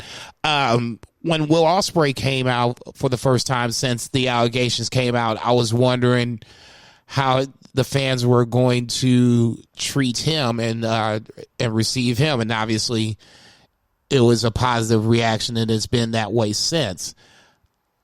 I kind of looked at him differently up until this point, and then now it's kind of back to where it's about wrestling. I haven't forgotten what has happened, but I'm not nearly as mad as I was when I initially found out about this. For Velveteen Dream, that feeling hasn't gone away. I don't know why that is. It's just, for me, it's different. When I see him wrestle, it's not the same anymore. I don't have that same excitement. I don't wish ill will on the man. I don't want death upon him. I don't want anybody to die, but I don't have excitement for his matches. I don't want to really see him win matches at this point. I'm not feeling Velveteen Dream. Yeah, it's just, yeah. You said it exactly. I'm just not feeling it right now. Okay, that's what I'm saying, because I hate the fact that it's like that, but I would be less than honest to myself if I didn't say, yeah, I've lost a little love for Velveteen Dream once the latest allegations came out. I mean, the first time is I'm willing to let some shit slide. The second time, now I got to look at you sideways, but neither here nor there. Ember Moon comes out to talk to, what is the name of this place again? Is it the Capitol Wrestling Center? Did I say that right? Capitol Wrestling Center. Yeah, okay. I forgot to mention that. Yeah, I did forget to mention that. Totally buried the lead. Apparently, this might be the new place where WWE and NXT can get live fans. It sounds like they built this for such a reason. I'm okay with it. You're not going to be able to do Full Sail forever. Maybe you can go back at some point. But if this is what you need to do to keep the show going and keep the boat afloat, so be it. But yes, Capitol Wrestling Center. So Ember Moon comes back and basically is saying that she's not going to take any more bullshit. She is here for the title. Mama wants some gold. Rhea Ripley comes out, which ends up bringing out Gonzalez and Dakota Kai attacking Rhea Ripley. So now, once again, William Regal being forced to do his job quickly and expeditiously. He makes a match, which is now the main event Ripley versus Ember Moon. Ripley and Ember Moon versus Dakota Kai and Reina Gonzalez, or Raquel Gonzalez. I'm sorry. I guess here's my question with this. Is this too soon to get Ember Moon back in the ring? Would you like to have seen this happen next week? I would have waited personally. That's just me, but it's not like the match was bad. I would have waited a week. Yeah, this didn't do anything for me. It didn't do, it really didn't do anything for me, like positive or negative. Like it was just kind of there. It just seemed kind of like filler stuff, like Ember Moon's back, and then we'll have her come out. She cuts this like super generic promo, like Right. Nothing bad, nothing good. And then more of the same. You got Rhea Ripley still fighting, the tall girl, like Raquel Gonzalez. Raquel Gonzalez. It's like, can we just get it over with already? Yeah, I'm kind of with you on that. It's getting to that point where we need to kind of figure out where we're going with her and Gonzalez. It's not like I hate Gonzalez. It's just the feud is spilling over without any kind of end in sight. You know what I'm saying? It's like the Hurt Business and Cedric Alexander and like Ricochet and those guys. Yeah, like every week they're just like they're still having matches every single week. Right, and finally, when that's why I think I was so excited for Cedric's heel turn, because I was like, okay, this is something fucking different. Plus it's Cedric Alexander with the heel turn. I think this could actually work. So yeah, I totally agree with you that on all accounts. There's something that's just not there with Rhea Ripley and the Raquel Gonzalez feud. It's off. And at this point, I'd rather you just put up the steel cage, let them two get in, cook this beef, and let's move on, because it's not getting either one of these women over, okay? Ripley's already over, and Gonzalez needs to get over. And the way things are going, neither one of them are getting over. You know what I'm saying? So, I mean, at this point, why do it? Yeah, for sure. All right, next match. Speaking of why do it, Drake Maverick and Killian Dane versus Everize. The latest edition of the WWE Odd Couple Tag Team has Drake Maverick and Killian Dane together. Horrible entrance music, I'm sure by design. Drake, God bless him, he is just a true soldier. Here is a crappy gimmick, Drake. Now go out here and sell it. Match was okay. It feels like at the end of the match, I guess ultimately is the takeaway from it is after Killian Dane basically uses Drake Maverick as the tackling dummy to pin one of the members of Everize. He carries him off into the back. So slowly but surely it looks like Drake and Killian Dane are going to be the next Odd Couple Tag Team. But this goes back to what I've been saying for the last few weeks about the tag team division in general and NXT. It is brutal. This is a horrible idea. We have seen this before. We have done this before. I know Drake Maverick just got a contract. You got to give him something to do to make him earn his money. That's great. Have him stick in the cruiserweight division. We don't need to see another mismatched tag team. Okay, that's what main roster does. I expect a little bit more from NXT. That's just, to me, lazy as it gets, because that's what main roster does. And when I say main roster, I'll use quotations. Essentially, that's Raw and SmackDown. That's why I kind of lost a little luster for NXT, because they're kind of falling into the same main roster traps that Raw and SmackDown has already kind of put out there. And NXT should be bigger than that. This is supposed to be a different brand. Instead, it feels like it's just the third extension of what Raw and SmackDown is. Yeah, you either got tag teams that are on the verge of breaking up or have broken up just to get back together the next week, or you have tag teams of just two people mashed together that don't like each other but are forced to wrestle. You have very few just actual legitimate tag team, like you can consider tag team specialists to elevate that style of wrestling. And it just goes to show, like, I mean, Vince doesn't care about tag team wrestling, and I feel like that's trickling down to NXT. There wasn't a tag match on the NXT show. Nope. And they're usually one of the better shows. They're usually one of the better matches on the card. So, yeah. Yeah, that's a damn shame. Austin Theory gets a win over Leon Ruff. I'm sure everybody's like, who the hell is Leon Ruff? Both guys actually were in Evolve at the same time when Austin Theory was the Evolve champion. So I knew this match would be good in the sense of the chemistry between the two. Obviously, like I said, Austin Theory wins, which he should. But in the midst of the victory lap, he's talking a little shit. And one Dexter Lumis comes out to make his return back to NXT. I wouldn't call it a squash. It will end up going into a commercial break. But Dexter Lumis returns and puts Austin Theory to sleep. 2 questions. What's next for Dexter Lumis? And is Austin Theory being punished? I think I wouldn't say like punished. I think maybe a little bit more like put in his place. Like, he was elevated way too quickly. Like, he's on WrestleMania, and he will remind you of that fact at every opportunity. But he is such a great douchebag.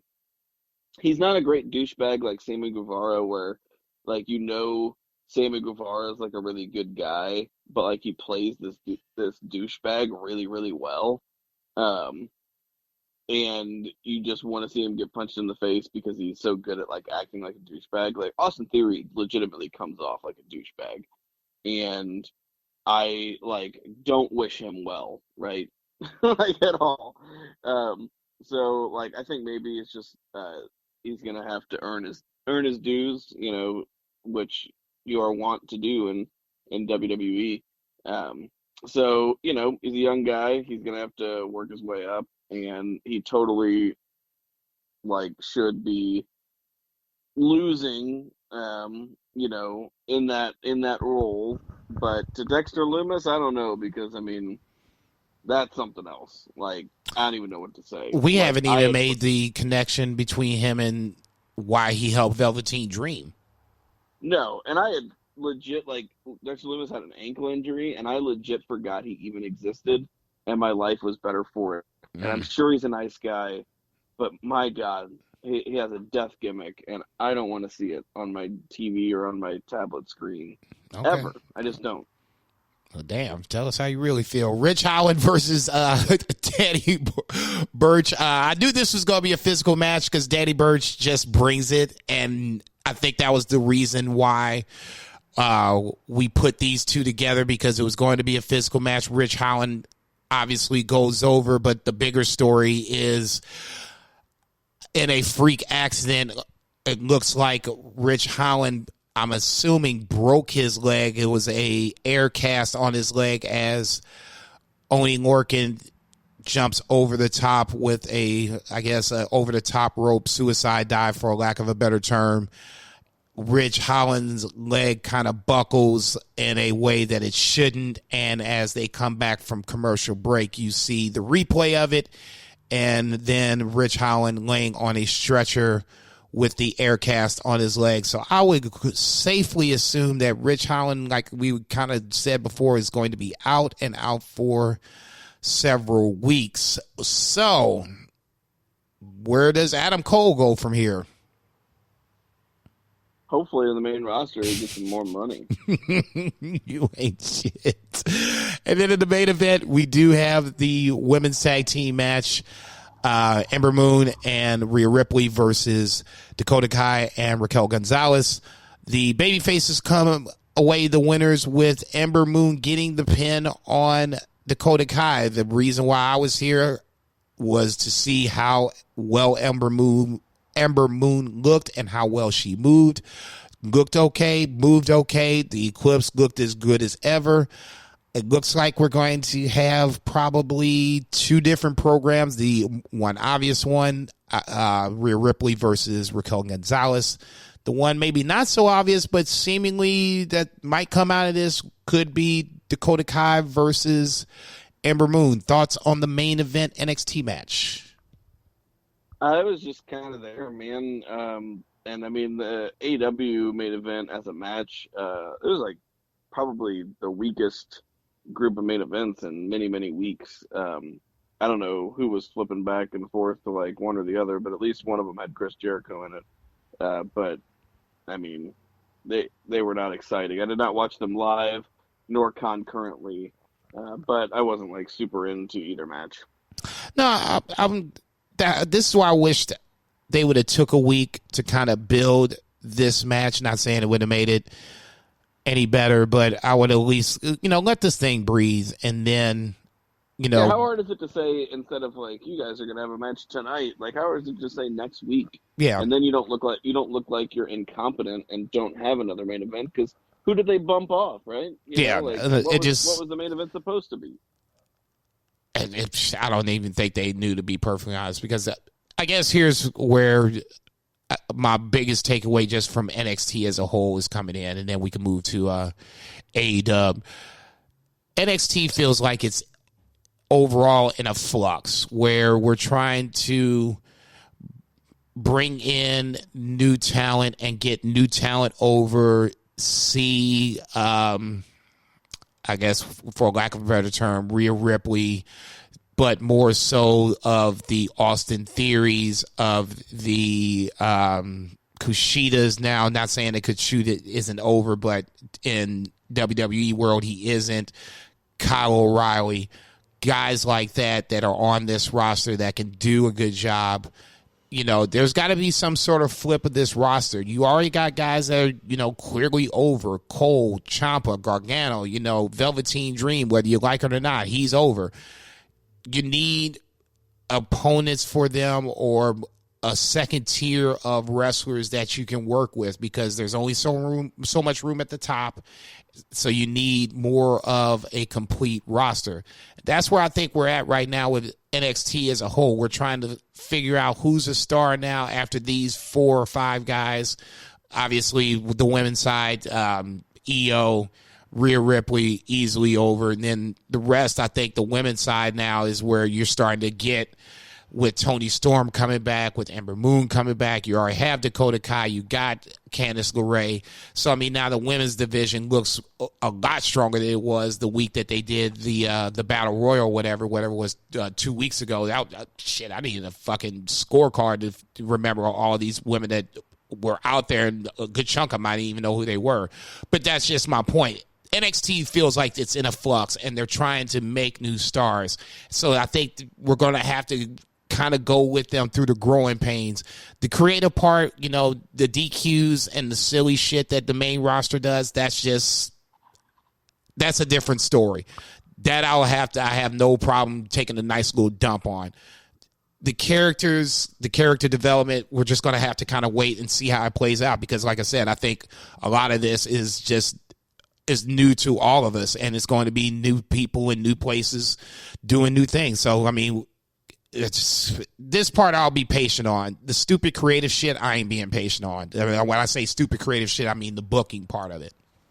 It's actually a good segue, because the opening match with like Brian Cage and Will Hobbs of AEW, like Will Hobbs, that was the first like singles match that I'd seen him in. I don't watch Dark. I mean, I would. I just don't usually have the time lately. And like, they got him over in a loss, right? Like, it was a guy that I'd never seen in action before, and he was against Brian Cage, who, they're protecting, because like Brian Cage is like he's got all the trappings of a star. Like, I'm surprised like Vince hasn't snatched him up, and gave him 3 weeks a long time ago.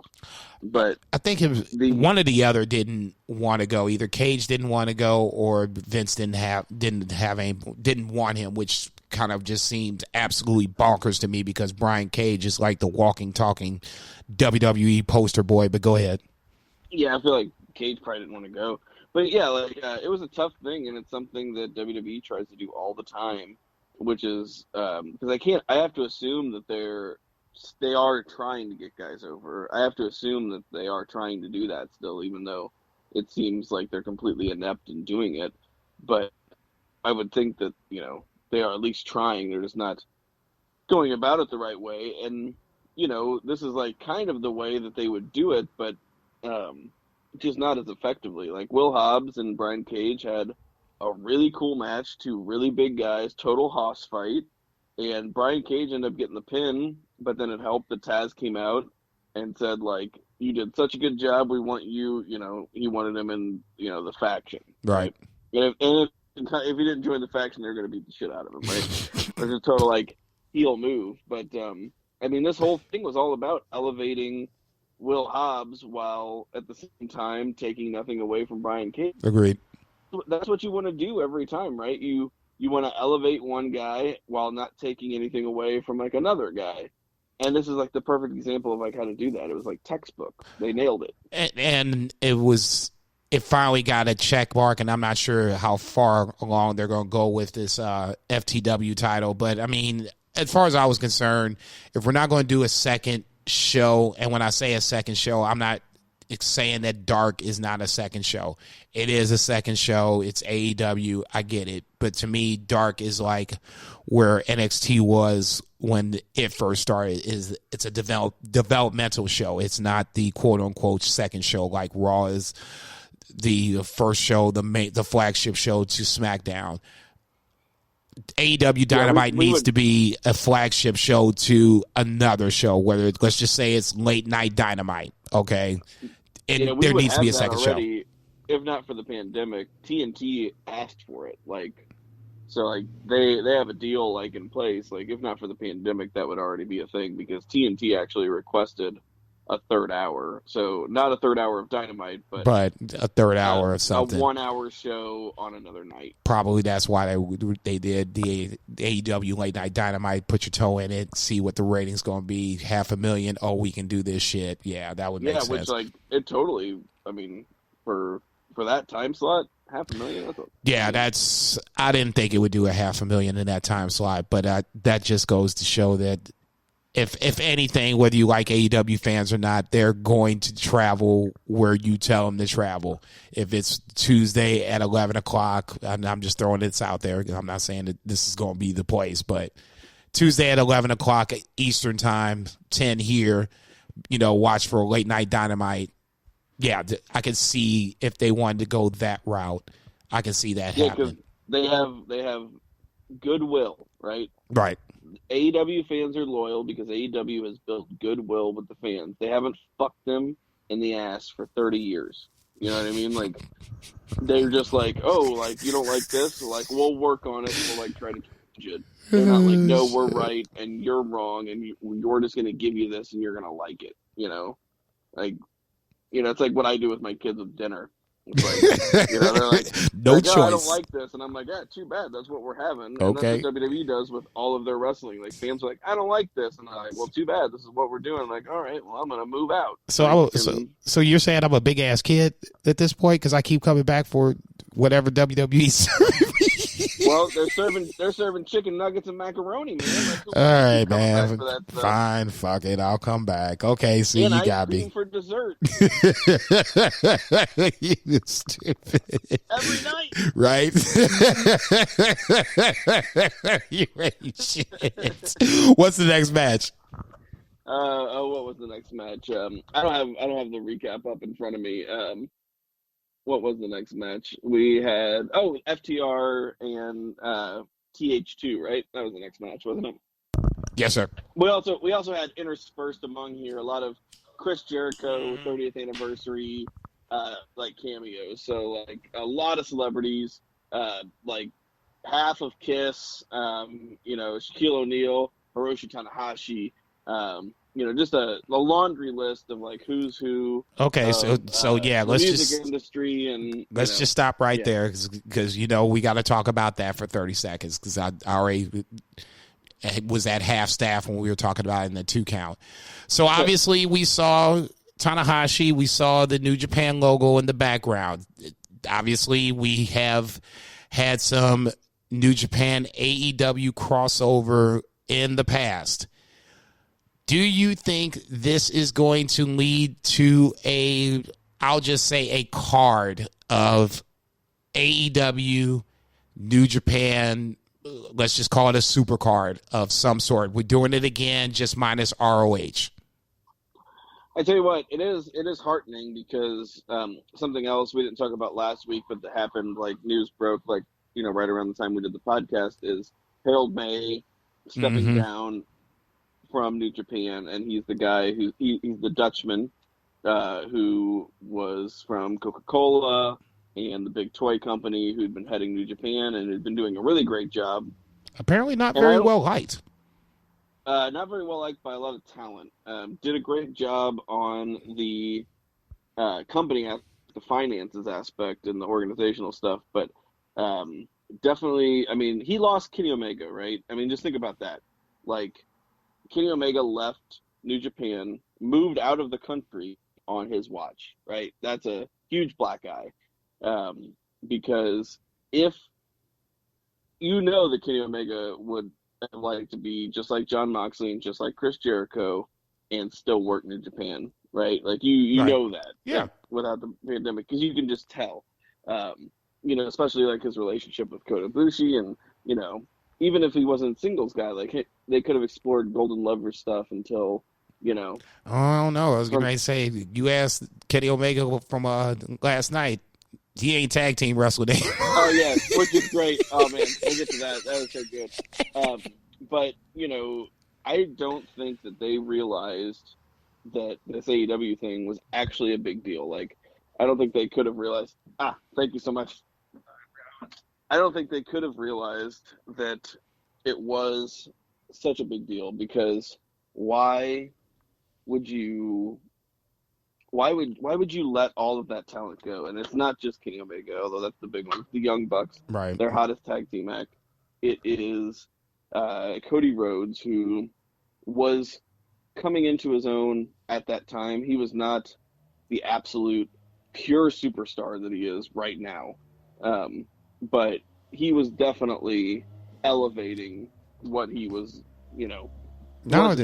Hey, when we rubbed shoulders with Cody, I mean, that's when his star was just really starting to be on the rise in the independent scene, or whatever the case may be. So, I mean, he was ROH champion at that point, and then moved on to the NWA championship at All In, or whatever the case may be. So, I mean, there's more of a reason why I can see consternation from the New Japan crowd of letting these guys go. Yeah, for real. So, he's just an outsider, and it works because it works on the financial aspect and like the business organization aspect, but like wrestling is kind of a unique thing, and talent is a unique situation. So I can see some talent being glad that he's gone, and it is just very telling that the week that he is on his way out, all of a sudden, it's not like AEW doesn't pretend that Japan exists or that New Japan doesn't exist. But, I mean, there was like 10 mentions of it. Right. And, WWE's not going to let anybody on their show. Lance Storm was on there, but he's been laid off from WWE. Right. Even if like Chris Jericho's wife worked for WWE or whatever, like they are not allowing them to have any, they just wouldn't. But AEW's not like that. And just so for them to say in New Japan Pro Wrestling like 10 times this week, it just is like very telling. And I think it's a good thing, even though the pandemic is going to keep that from actually happening, regardless of like the relationship. It gives me good feelings that there could be a relationship. Okay. See, that's the shit I'm talking about. Go ahead and talk about FTW versus TH2. Or FTR, I'm sorry. Well, yeah, this match seemed like it was well laid out. It was just, I don't know, some of the Jack Evans stuff was rough, like, a lot of flying around, and I don't know if it's because it's not FTR's, like, kind of bag, or if he was just, like, moving a little too fast. The Angelico stuff was not as rough, but I didn't love it. It was good. But it wasn't like... It got a little sloppy towards the end. Yeah, sloppy is what I think I would say. And FTR is usually so tight, I kind of put that on TH2, unfortunately, even though they're a very good, very talented Without team. question. I was just going to say, I do like the tag team. I like Angelico a lot. I would almost kind of like to see him branch off singles, but I don't think that ultimately would do any good because, I mean, AEW is just loaded. I mean, if the FTW title is going to be a thing, then that could help out, at least on the single side. So now you have a third title running around, at least on the single side. But, yeah, I wouldn't want to break them up. But if they did, for whatever reason, I wouldn't be too disappointed because, like I said, I think Angelico is a diamond in the rough that if you haven't seen any of his singles matches, that's something you need to go out and check out for yourself. Oh, yeah. And then we got I think this was the Kenny Omega. Well, the Bucks kicked the cameraman or whatever, which was kind of funny. Yeah. And then we can jump into Kenny Omega too, because to me they all kind of lead towards the same thing.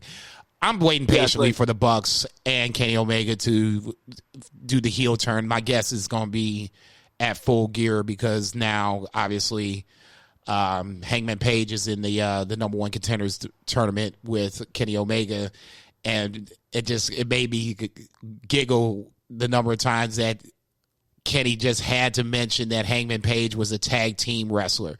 You know what I'm saying? Dude, this was such a good interview because it seemed genuine, and but at the same time, you got the Young Bucks with the automatic sight gags. These, to put it as Jason would say, these jokers are watching the TV with their backs to it, which is an absolute dig at WWE because they watch the TVs all weird on WWE television. They make them stand there and watch the TV all weird. So they're faced with their back completely to the TVs and their heads on a swivel, trying to watch the match.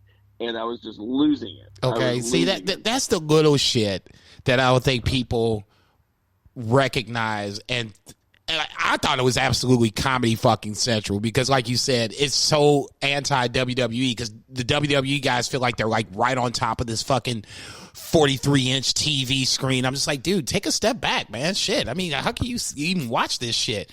Yeah, the Bucks were totally different. Yeah, the Bucks were totally different where they were just more so nonchalant, and that's the Bucks that I think I like more. I like them as a team, period. I think they're amazingly talented. I don't give a fuck how many flips they do. I think they're amazingly talented. I like their heel characters more than I do their babyface characters. Yeah, I mean, they are really good heels. And this tweener thing they're rolling right now is really good. So, yeah, they super kick the cameraman, and then they apologize to him, oh, sorry, buddy. And then, oh, I guess we're going to have to pay a fine. And Mad-Ass Nick's oh, can you spot me this one? I forgot my wallet. And I forgot mine, too. 10 G's. I'm like, get the fuck out of here. Who's got 10 G's in their wallet? I know, and they're just big time, and EVP, big time, and merch freak. They're just having fun. God bless them. But yeah, then we have Kenny Omega, who, like you said, is just mentioning Adam Page and not just saying Adam Page, but saying tag team wrestlers like Adam Page. Oh my God, I'm just dying. And obviously this tournament, and I mean I say obviously, but I mean sometimes you just give people what they want. This is gotta be Omega Page in the finals now. How you book it from that point, I don't know, and I don't really care. But if it's anything but, I'm gonna have a problem with it. If you remember, the whole reason this pay-per-view is called Full Gear is because of Adam Page, and they the Elite were bullying him last year. If you watch Being the Elite, they were bullying him and saying he wasn't Full Gear ready. They were calling him fat boy and stuff, and saying he had gained too much weight, even though he was in great shape. So they were just they put cameras in his house and were keeping track of everything that he was eating. And I mean, Being the Elite's super fun. But this pay-per-view is essentially named after Adam Page. What a way to come full circle here. But what do we say all the time? Even with WWE, we're oh, you got this title situation. What do you do? What's fun? You do a tournament. How hard is this? And Kenny Omega's he's oh yeah, and he even almost says oh, you just do a tournament. He's what tournament haven't I ever won? He's it's the first time. He's maybe it's the first time I've ever entered it. I'll just come in here and win it. Doesn't matter where in the world it is. And he's talking about the G1. First time he's in the G1, he goes all the way and wins it. And it was just totally solid. And really great setup for the best match of the night, best match of Wednesday, maybe the best match of the week. I haven't seen that Shingo Ibushi match, so maybe you might want to hold off on that one. But, don't get me wrong, this was good, but you might want to hold off on that. Yeah. The dog collar match was great. No, it was good. Cody, It was good. I didn't think they would go as far as they did, even though they've proven that a little color isn't going to stop them. But there was a couple of times, especially the package pile driver through the table, and then Brody Lee comes up busted. I was like, okay, see, this is where we started to show our ass a little bit. But I thought this was really well done. I never saw the 83 Greg Valentine, Roddy Piper match they kept referencing to. This was good. I was going to say, I wasn't sure how this was going to work out. I wasn't sure if Cody was going to go over, which I don't necessarily have a problem with. Just get that off the table because it sets up Cody versus Orange Cassidy, which sounds like a whole bunch of fun for next week. Next week's show is going to be off the fucking chain. You got that title match, Moxley versus Archer, which we forgot to talk about. I think that's going to be fucking amazing. And you have Best Friends versus FTR for the tag titles. So their anniversary show is set up to be absolutely amazing. But just going back to the dog collar match, I thought was really, really good. Violent, but not too violent. And it got at least it's advanced in the storyline. I don't think that Dark Order and the Nightmare Family are done just yet because obviously you got Anna Jay and Brandy, and still with QT Marshall floating out there, and Dustin Rhodes. I think there's something to be done there. But no, I thought all in all, this was a really good dog collar match. It was probably the best, like you said, it was the best match of the show, and it probably wasn't even close. Oh, it was so good. Like you said, violent, great story, and great babyface promo afterwards from Cody. And, I mean, I saw some stuff online because, like, I look at Reddit a little bit, and there's all these people, and they're like, oh, I wasn't mad that Cody won it the first time, but now he's just, being his dad, and he's booking himself as the champion. And I'm like, this is, like, the story that makes the best sense, right? Right. It's the best story that you could tell. Now, I also would not be mad if he dropped it next week to Orange Cassidy. No. I think it's a little weird that Orange Cassidy's already getting a shot. He just had a shot against Mr. Brody. This is true. And, why is he, he's just happened to be the guy to walk out, and he's one of the hottest acts in AEW. Like, I think it'd be totally fine for Cody to lose that title. And then he could kind of recuse himself from that title picture because the whole thing about Brody was not that he just beat him for the title, right? He beat him for the title, and then he put him in the hospital. Right. Like, it was like it was in such a squash fashion that it was so shocking, at least to me. I was just like, what the fuck is going on? He is still kicking his ass after the match. This is ridiculous. Yeah, so Cody got his heat back, and now that he has his heat back, like, I think it's fine if he loses the title. Like, I wouldn't do that with the AEW World Heavyweight title or even the tag titles. But I think a TV title, that's the whole thing. You get a TV match every week, right? And the title could go. Like, so, like I said before, you don't need these long reigns on the TV title. Like, it's to elevate new guys. And, like, it's time to elevate a new guy. No, I wouldn't necessarily have a problem with it. I don't think it's going to happen. It just goes back to maybe my old school WWE way of thinking, the champ doesn't lose the title in the first title defense. But if it did happen, yeah, true story. If it did happen, I wouldn't have a problem with it. I think Orange Cassidy's in a spot where an elevation is probably on point. It's been a year, and he's totally different than he was this time last year. He's had the Jericho feud, and that's taken him to a whole nother level. So a match with Cody this time around doesn't seem that far off the reservation. It doesn't even feel that far off the reservation that he could win this match. Oh, for sure. Yeah. I don't know what we had next. Next was the women's match, Serena D versus Big Swole. I'll go first on this. I thought this was a really good match, just in the sense that if Big Swole is going to be the number 2 contender, which apparently she is, you're going to have to give reasons why she is the number 2 ranked contender behind, I'm assuming, still Nyla Rose. And this was a match where you saw that Swole was not just rolling over the competition, and that's credit to Serena Deeb. I think that she was an amazing talent where WWE, for whatever reason, decided to let her go, especially when you have a bunch of this young talent coming in NXT. I think that was probably not a very smart move, but neither here nor there. Ultimately, like I said, I think Serena Deeb helped get Big Swole over to now where I look at her and see her as legit competition towards Sheeta, and I'm kind of looking forward to that match if it ever happens. Yeah, it's good. I got nothing to add there. Yeah. Look at you with that hard-hitting fucking analysis. And then the final match is the main event, and I'm kind of with you on this. I guess I don't know that much about the Luther-Jericho relationship any more than what has been said on TV. So I didn't have that emotional connection to it. It just felt like this was something that Chris wanted to do, and if that's the case, so be it. But nonetheless, the Inner Circle wins the main event with a Judas Effect on Luther to put him to sleep and get the pin.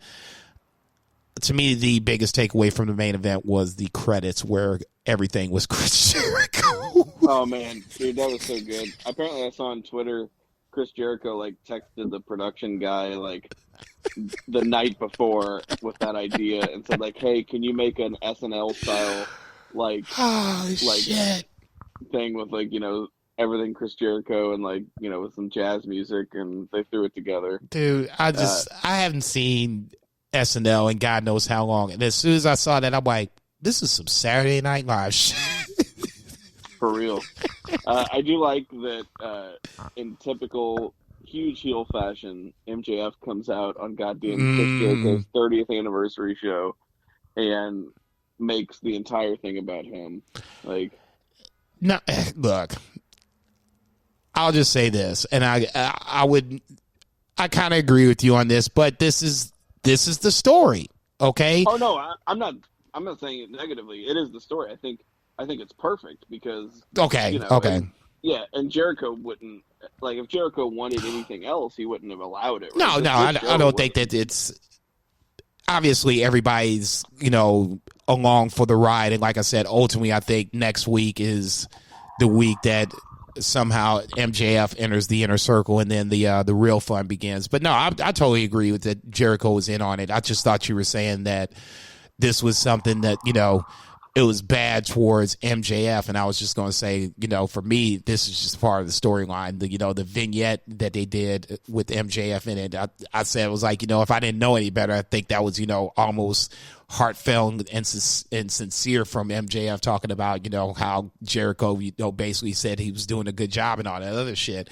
Then top that at the end with the promo at the end where, he basically teased with next week's announcement, hey, Sammy, I ain't forgot about your jacket. It's little shit like that that makes me laugh at Chris Jericho because he does shit like that. MJF does shit like that. So I think together their chemistry is going to be so good.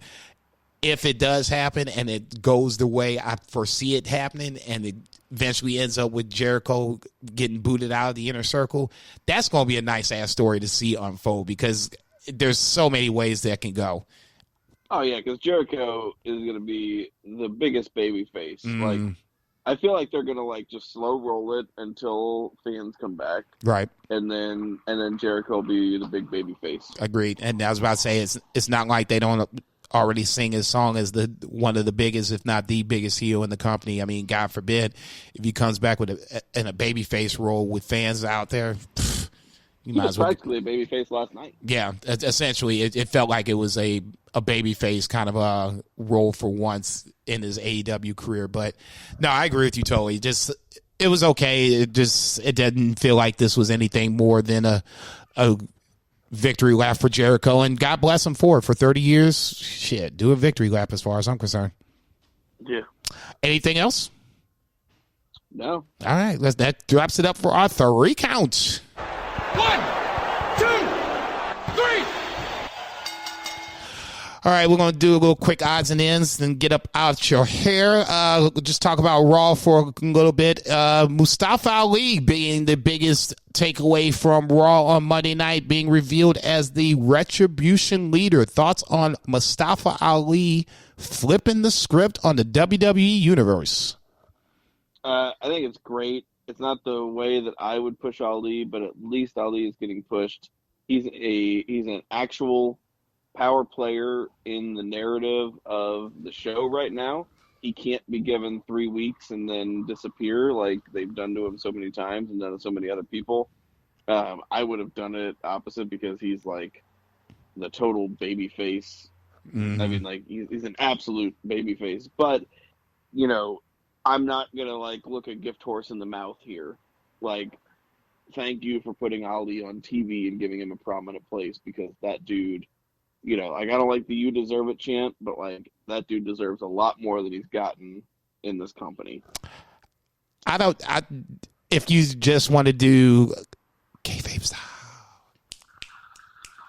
I would have no problem with this, just in the simple fact that Mustafa Ali would have a beef. Okay, the injury is the injury, and Kofi takes advantage of it. It just sucks, but that's just wrestling.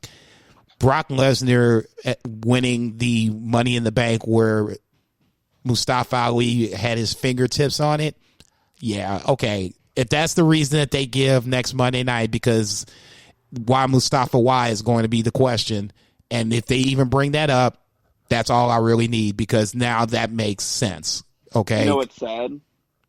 I guarantee you it won't be either one of those things. You know what it's going to be? It's going to be the same thing we've heard from every other heel. It's going to be because of you fans. I came out here night after night. I was on Main Event night after night, and you fans didn't support me. I guarantee you that's what he says. God, I hope not. Jesus Christ, just make some fucking sense for one. But yeah. I mean, like, don't say that. They're going to do it right. They're going to do it right for once. You can make a calendar by it. Like it's a goddamn sundial. Shit. Randy Orton and Drew McIntyre one more again in Hell in a Cell. Does Randy Orton deserve this chance after losing at the most recent pay-per-view? Randy Orton is one of the best things the pandemic. So I got to say that's fine. I mean, yeah, is it getting a little stale? Sure. Would I have done the ambulance match the way that they did before the Hell in a Cell? No. Not exactly. But, I mean, I'm not mad about it. And I wouldn't be mad if he took the belt and then Drew got it back when there's fans, right? And then you give Drew his big WrestleMania. Like, let Randy carry it to WrestleMania. The governor of Florida opened up Florida, and you can do whatever the fuck you want in Florida right now. Jesus, it doesn't matter. Like, you can have as many people as you want, no restrictions whatsoever. So, you know, they might get 50,000 people in a WrestleMania setting, and then let Drew have his moment. I don't know, but no, I'm not mad about it. No, I'll just say Randy Orton's been super entertaining. No, I agree with you on that. Randy Orton is on my short list of at least WWE Male Wrestler of the Year. He's basically been one of the shining moments of the pandemic era for sure.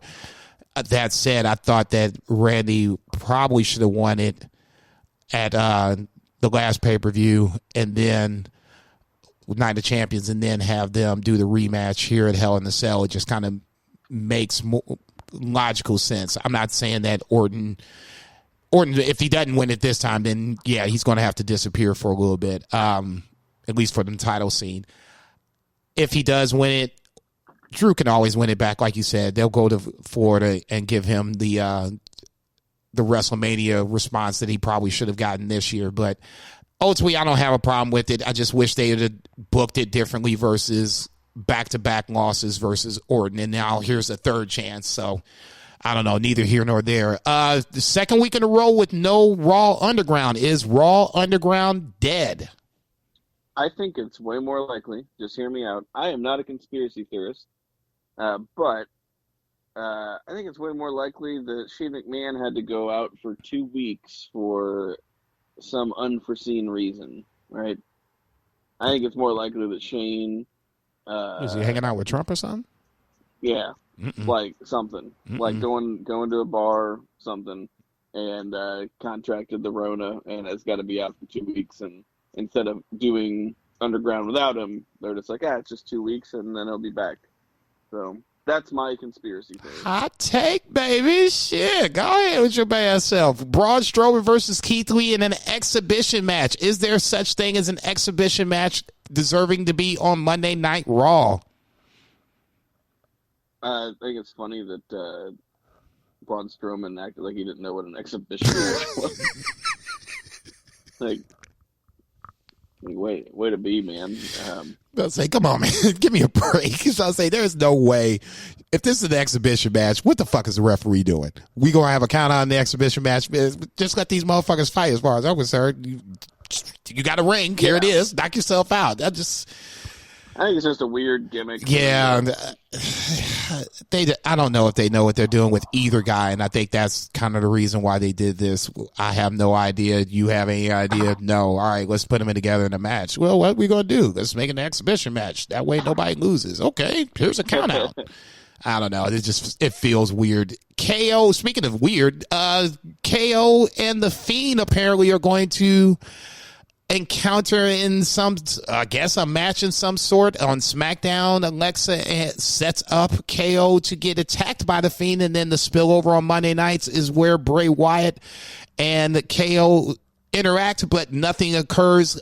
Something will occur on Friday night. Thoughts on the Alexa Bliss KO Fiend love triangle? Well, not love triangle, but the triangle itself. I think maybe it's just a way to make The Fiend a babyface, because when he was a heel, he essentially killed every babyface that he killed Seth Rollins. Like, Seth Rollins was awesome. Like, remember when Seth Rollins was good? Right. The Fiend killed him because he made him cry, and no matter what Seth Rollins did, however many curb stomps, however many, like, whatever, it's like, it didn't matter. He couldn't beat The Fiend. He just cried about it. And it killed Seth Rollins, and now Seth Rollins is weird Messiah character, and it sucks. Like, and he did that to anybody that he faced that was a baby face, except for, like, John Cena, who just disappeared afterwards, and he's John Cena. It doesn't matter. Right. But I think the way to flip that script is a baby face that doesn't sell, like the Road Warriors, right? Like, that's the whole reason the Road Warriors, RAP, were such a hot act, is because everybody loved them, and they came in and they didn't sell shit for anybody, and they just beat the fuck out of people. And if he does that, and it's like to the cheers of fans instead of to the boos of fans, then maybe it'll get the act over. And people like Bray anyway because he's charismatic. Right. He's got good ideas. So I think that I'm hoping at least that this is just like a face turn for The Fiend, and then we get more creative funhouse stuff, and it's not like it was, because anytime The Fiend faced anybody except Daniel Bryan, it sucked last year. I can't disagree with anything that you said except for the face turn part. I have a hard time wrapping my head around how a face turn can involve jumping somebody from behind, being set up by Alexa Bliss to get jumped from behind. I get what you're saying. I get where you're coming from. I can't. That would make KO the heel in this scenario. How is the heel getting attacked from behind the heel? 3 words: Osama bin Laden. Ain't this a bitch? Roman Reigns versus Jey Uso. Looks like we're going to run that back for Hell in a Cell. Roman Reigns, Jey Uso 2. What is the stipulation that makes Roman Reigns say that this is going to be the greatest title match in WWE history? Is this the start of the Samoan bloodline faction? I mean, the only reason to do this is if there's a stipulation that if Jay loses, they got to fall in line, right? I think that's the only reason. And then call him the tribal chief, be my bitch. Exactly. And then we actually get the faction that we've all been asking for since we started this podcast, right? Yeah. I mean, it makes too much sense. I mean, if you didn't want to do Bullet Club, which was basically dropped in your lap, this makes sense. It's something that's your own invention. So yeah, this sounds like WWE in that scenario, that it's their own invention. Now, does it always make sense? Not all the time, but in this scenario, the way they have gotten this storyline right so far, I'm willing to give them the benefit of the doubt. Obviously, this is going to be another Roman Reigns retaining of the title. It's just what the stip is and what it means moving forward is the only reason I'm even invested in that particular match per se. Yeah, otherwise, like, why in the hell would this even happen? Like, we talk about, like, is it okay that Randy and Drew have another match? I mean, right. Dude, like, Reigns just mauled that dude to the point of it getting uncomfortable. Like, his twin brother had to throw in the towel. Like, I know what wrestling is, and I was still uncomfortable watching that. Like, it was really well done. Yeah. Like, surprisingly well done. Yeah, like, for sure. The whole story of the match was that Jey Uso had no business being in that ring with Roman Reigns. Yeah, like, and it was starting to get ugly, and I was just like, okay, anytime you're ready to throw that damn thing in, shit, dude, your brother's getting worked. God damn. A couple more things we get out of here. Are we still, and when I say we, I mean you, Two Beer Zach Pullman, are you still in favor of Otis holding the Money in the Bank briefcase? I mean, like, I really like Otis. Like, I think he's a really good professional wrestler, and he's got charisma for days. At the same time, even though they present him as, like, decently, like, he's not, like, a credible kind of, like, competitor, like, to the point of I could see him winning that title. So, I mean, I think it's more they never should have put it on him in the first place. Mm-hmm. I know it kind of helped to elevate him, but I mean, I like him a lot, but it just like, it essentially, they do this all the time. They have this great gimmick, and when's the last time the Money in the Bank gimmick actually worked? Probably when Seth cashed in on Brock at WrestleMania, right? Yeah, it feels like it's been a while since we've had a cash in that actually made another superstar WWE wise. I mean, obviously the last couple haven't done it, and I can't think of anyone after Seth that made me like, oh, so-and-so just cashed in, because you got guys like Orton, obviously Brock Lesnar, guys of that ilk that have been champions and could be champions again without ever having the money in the briefcase. Yeah, they made Corbin look like a total nerd. Right. I feel like that's when people started looking down on Corbin, That's the beginning of the end. Well, I mean, I guess here's the problem with that, and take it for what it's worth. The success rate for the Money in the Bank briefcase is fairly high. It's still like in the 80s, 90%. So, I mean, we can count the guys that have cashed in and failed. So I guess that's part of the reason why, if you didn't like Baron Corbin and he has this briefcase and he fails to cash in, that's just fuel to the fire of, Baron Corbin sucks. I don't think he sucks. I just don't think that he is a top tier heel like people think he is. Just because you see him in the main event doesn't necessarily mean he's a top heel. He's just he's the heel that people don't like, in this case on SmackDown, the most. It does. He's not going to main event WrestleMania anytime soon. I feel like I didn't like that the most because, like, I just, like, empathize too much with it. Like, I feel like I hold the Money in the Bank briefcase every day, and I just fail with it. Like, that's like a microcosm of my life. Like, John Cena just rolls me up, and then I just fucking...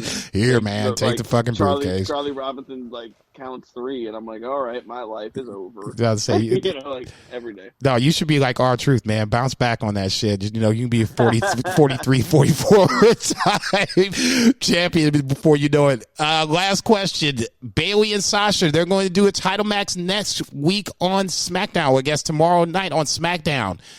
Do we see a title change? I don't know. I know they waited super long to do this. Draft is right around the corner. I know, and that's another thing. The draft is the same night. I'm glad. God, I'm so smart. Draft is tomorrow night. 2-part question: does Sasha win the title? And who's your number one pick if you had the pick? I feel like with Sasha losing her title again, I feel like the whole story for Sasha is that she has to win a title and defend it. So, Right.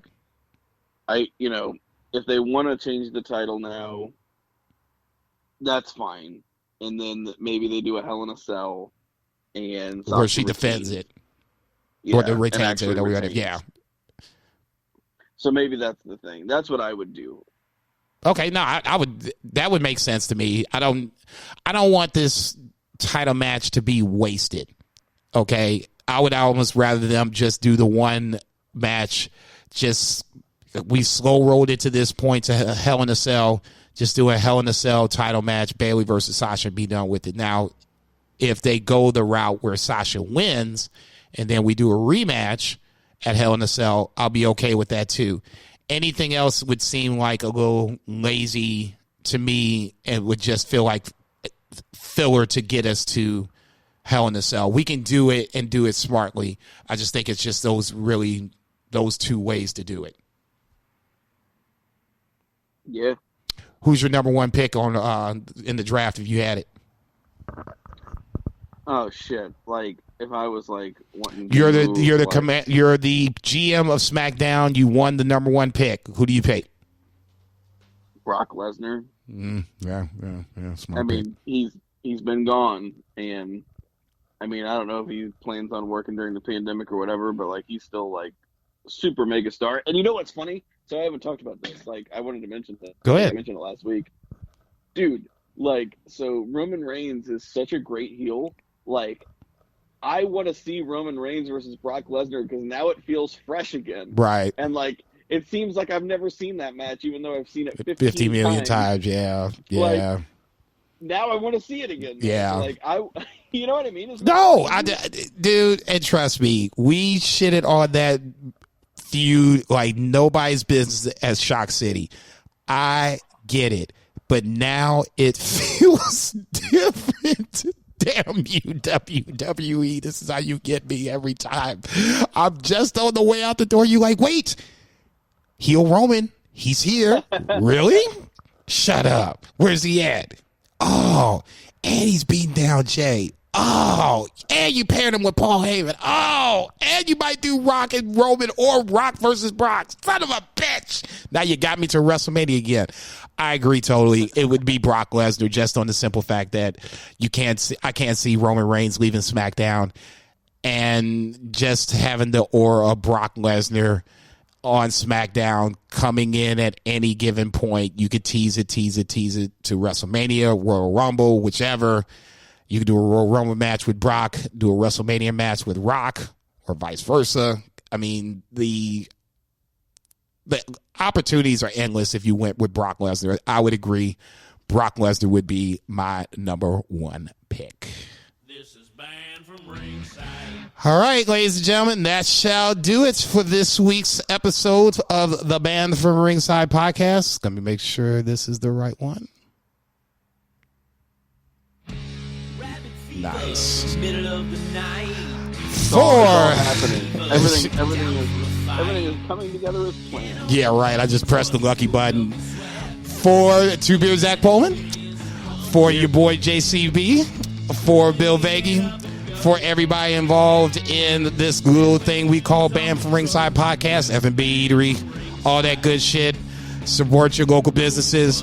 Support your local drug dealers. And yes, boo the heels, boo, bitches. See you next week.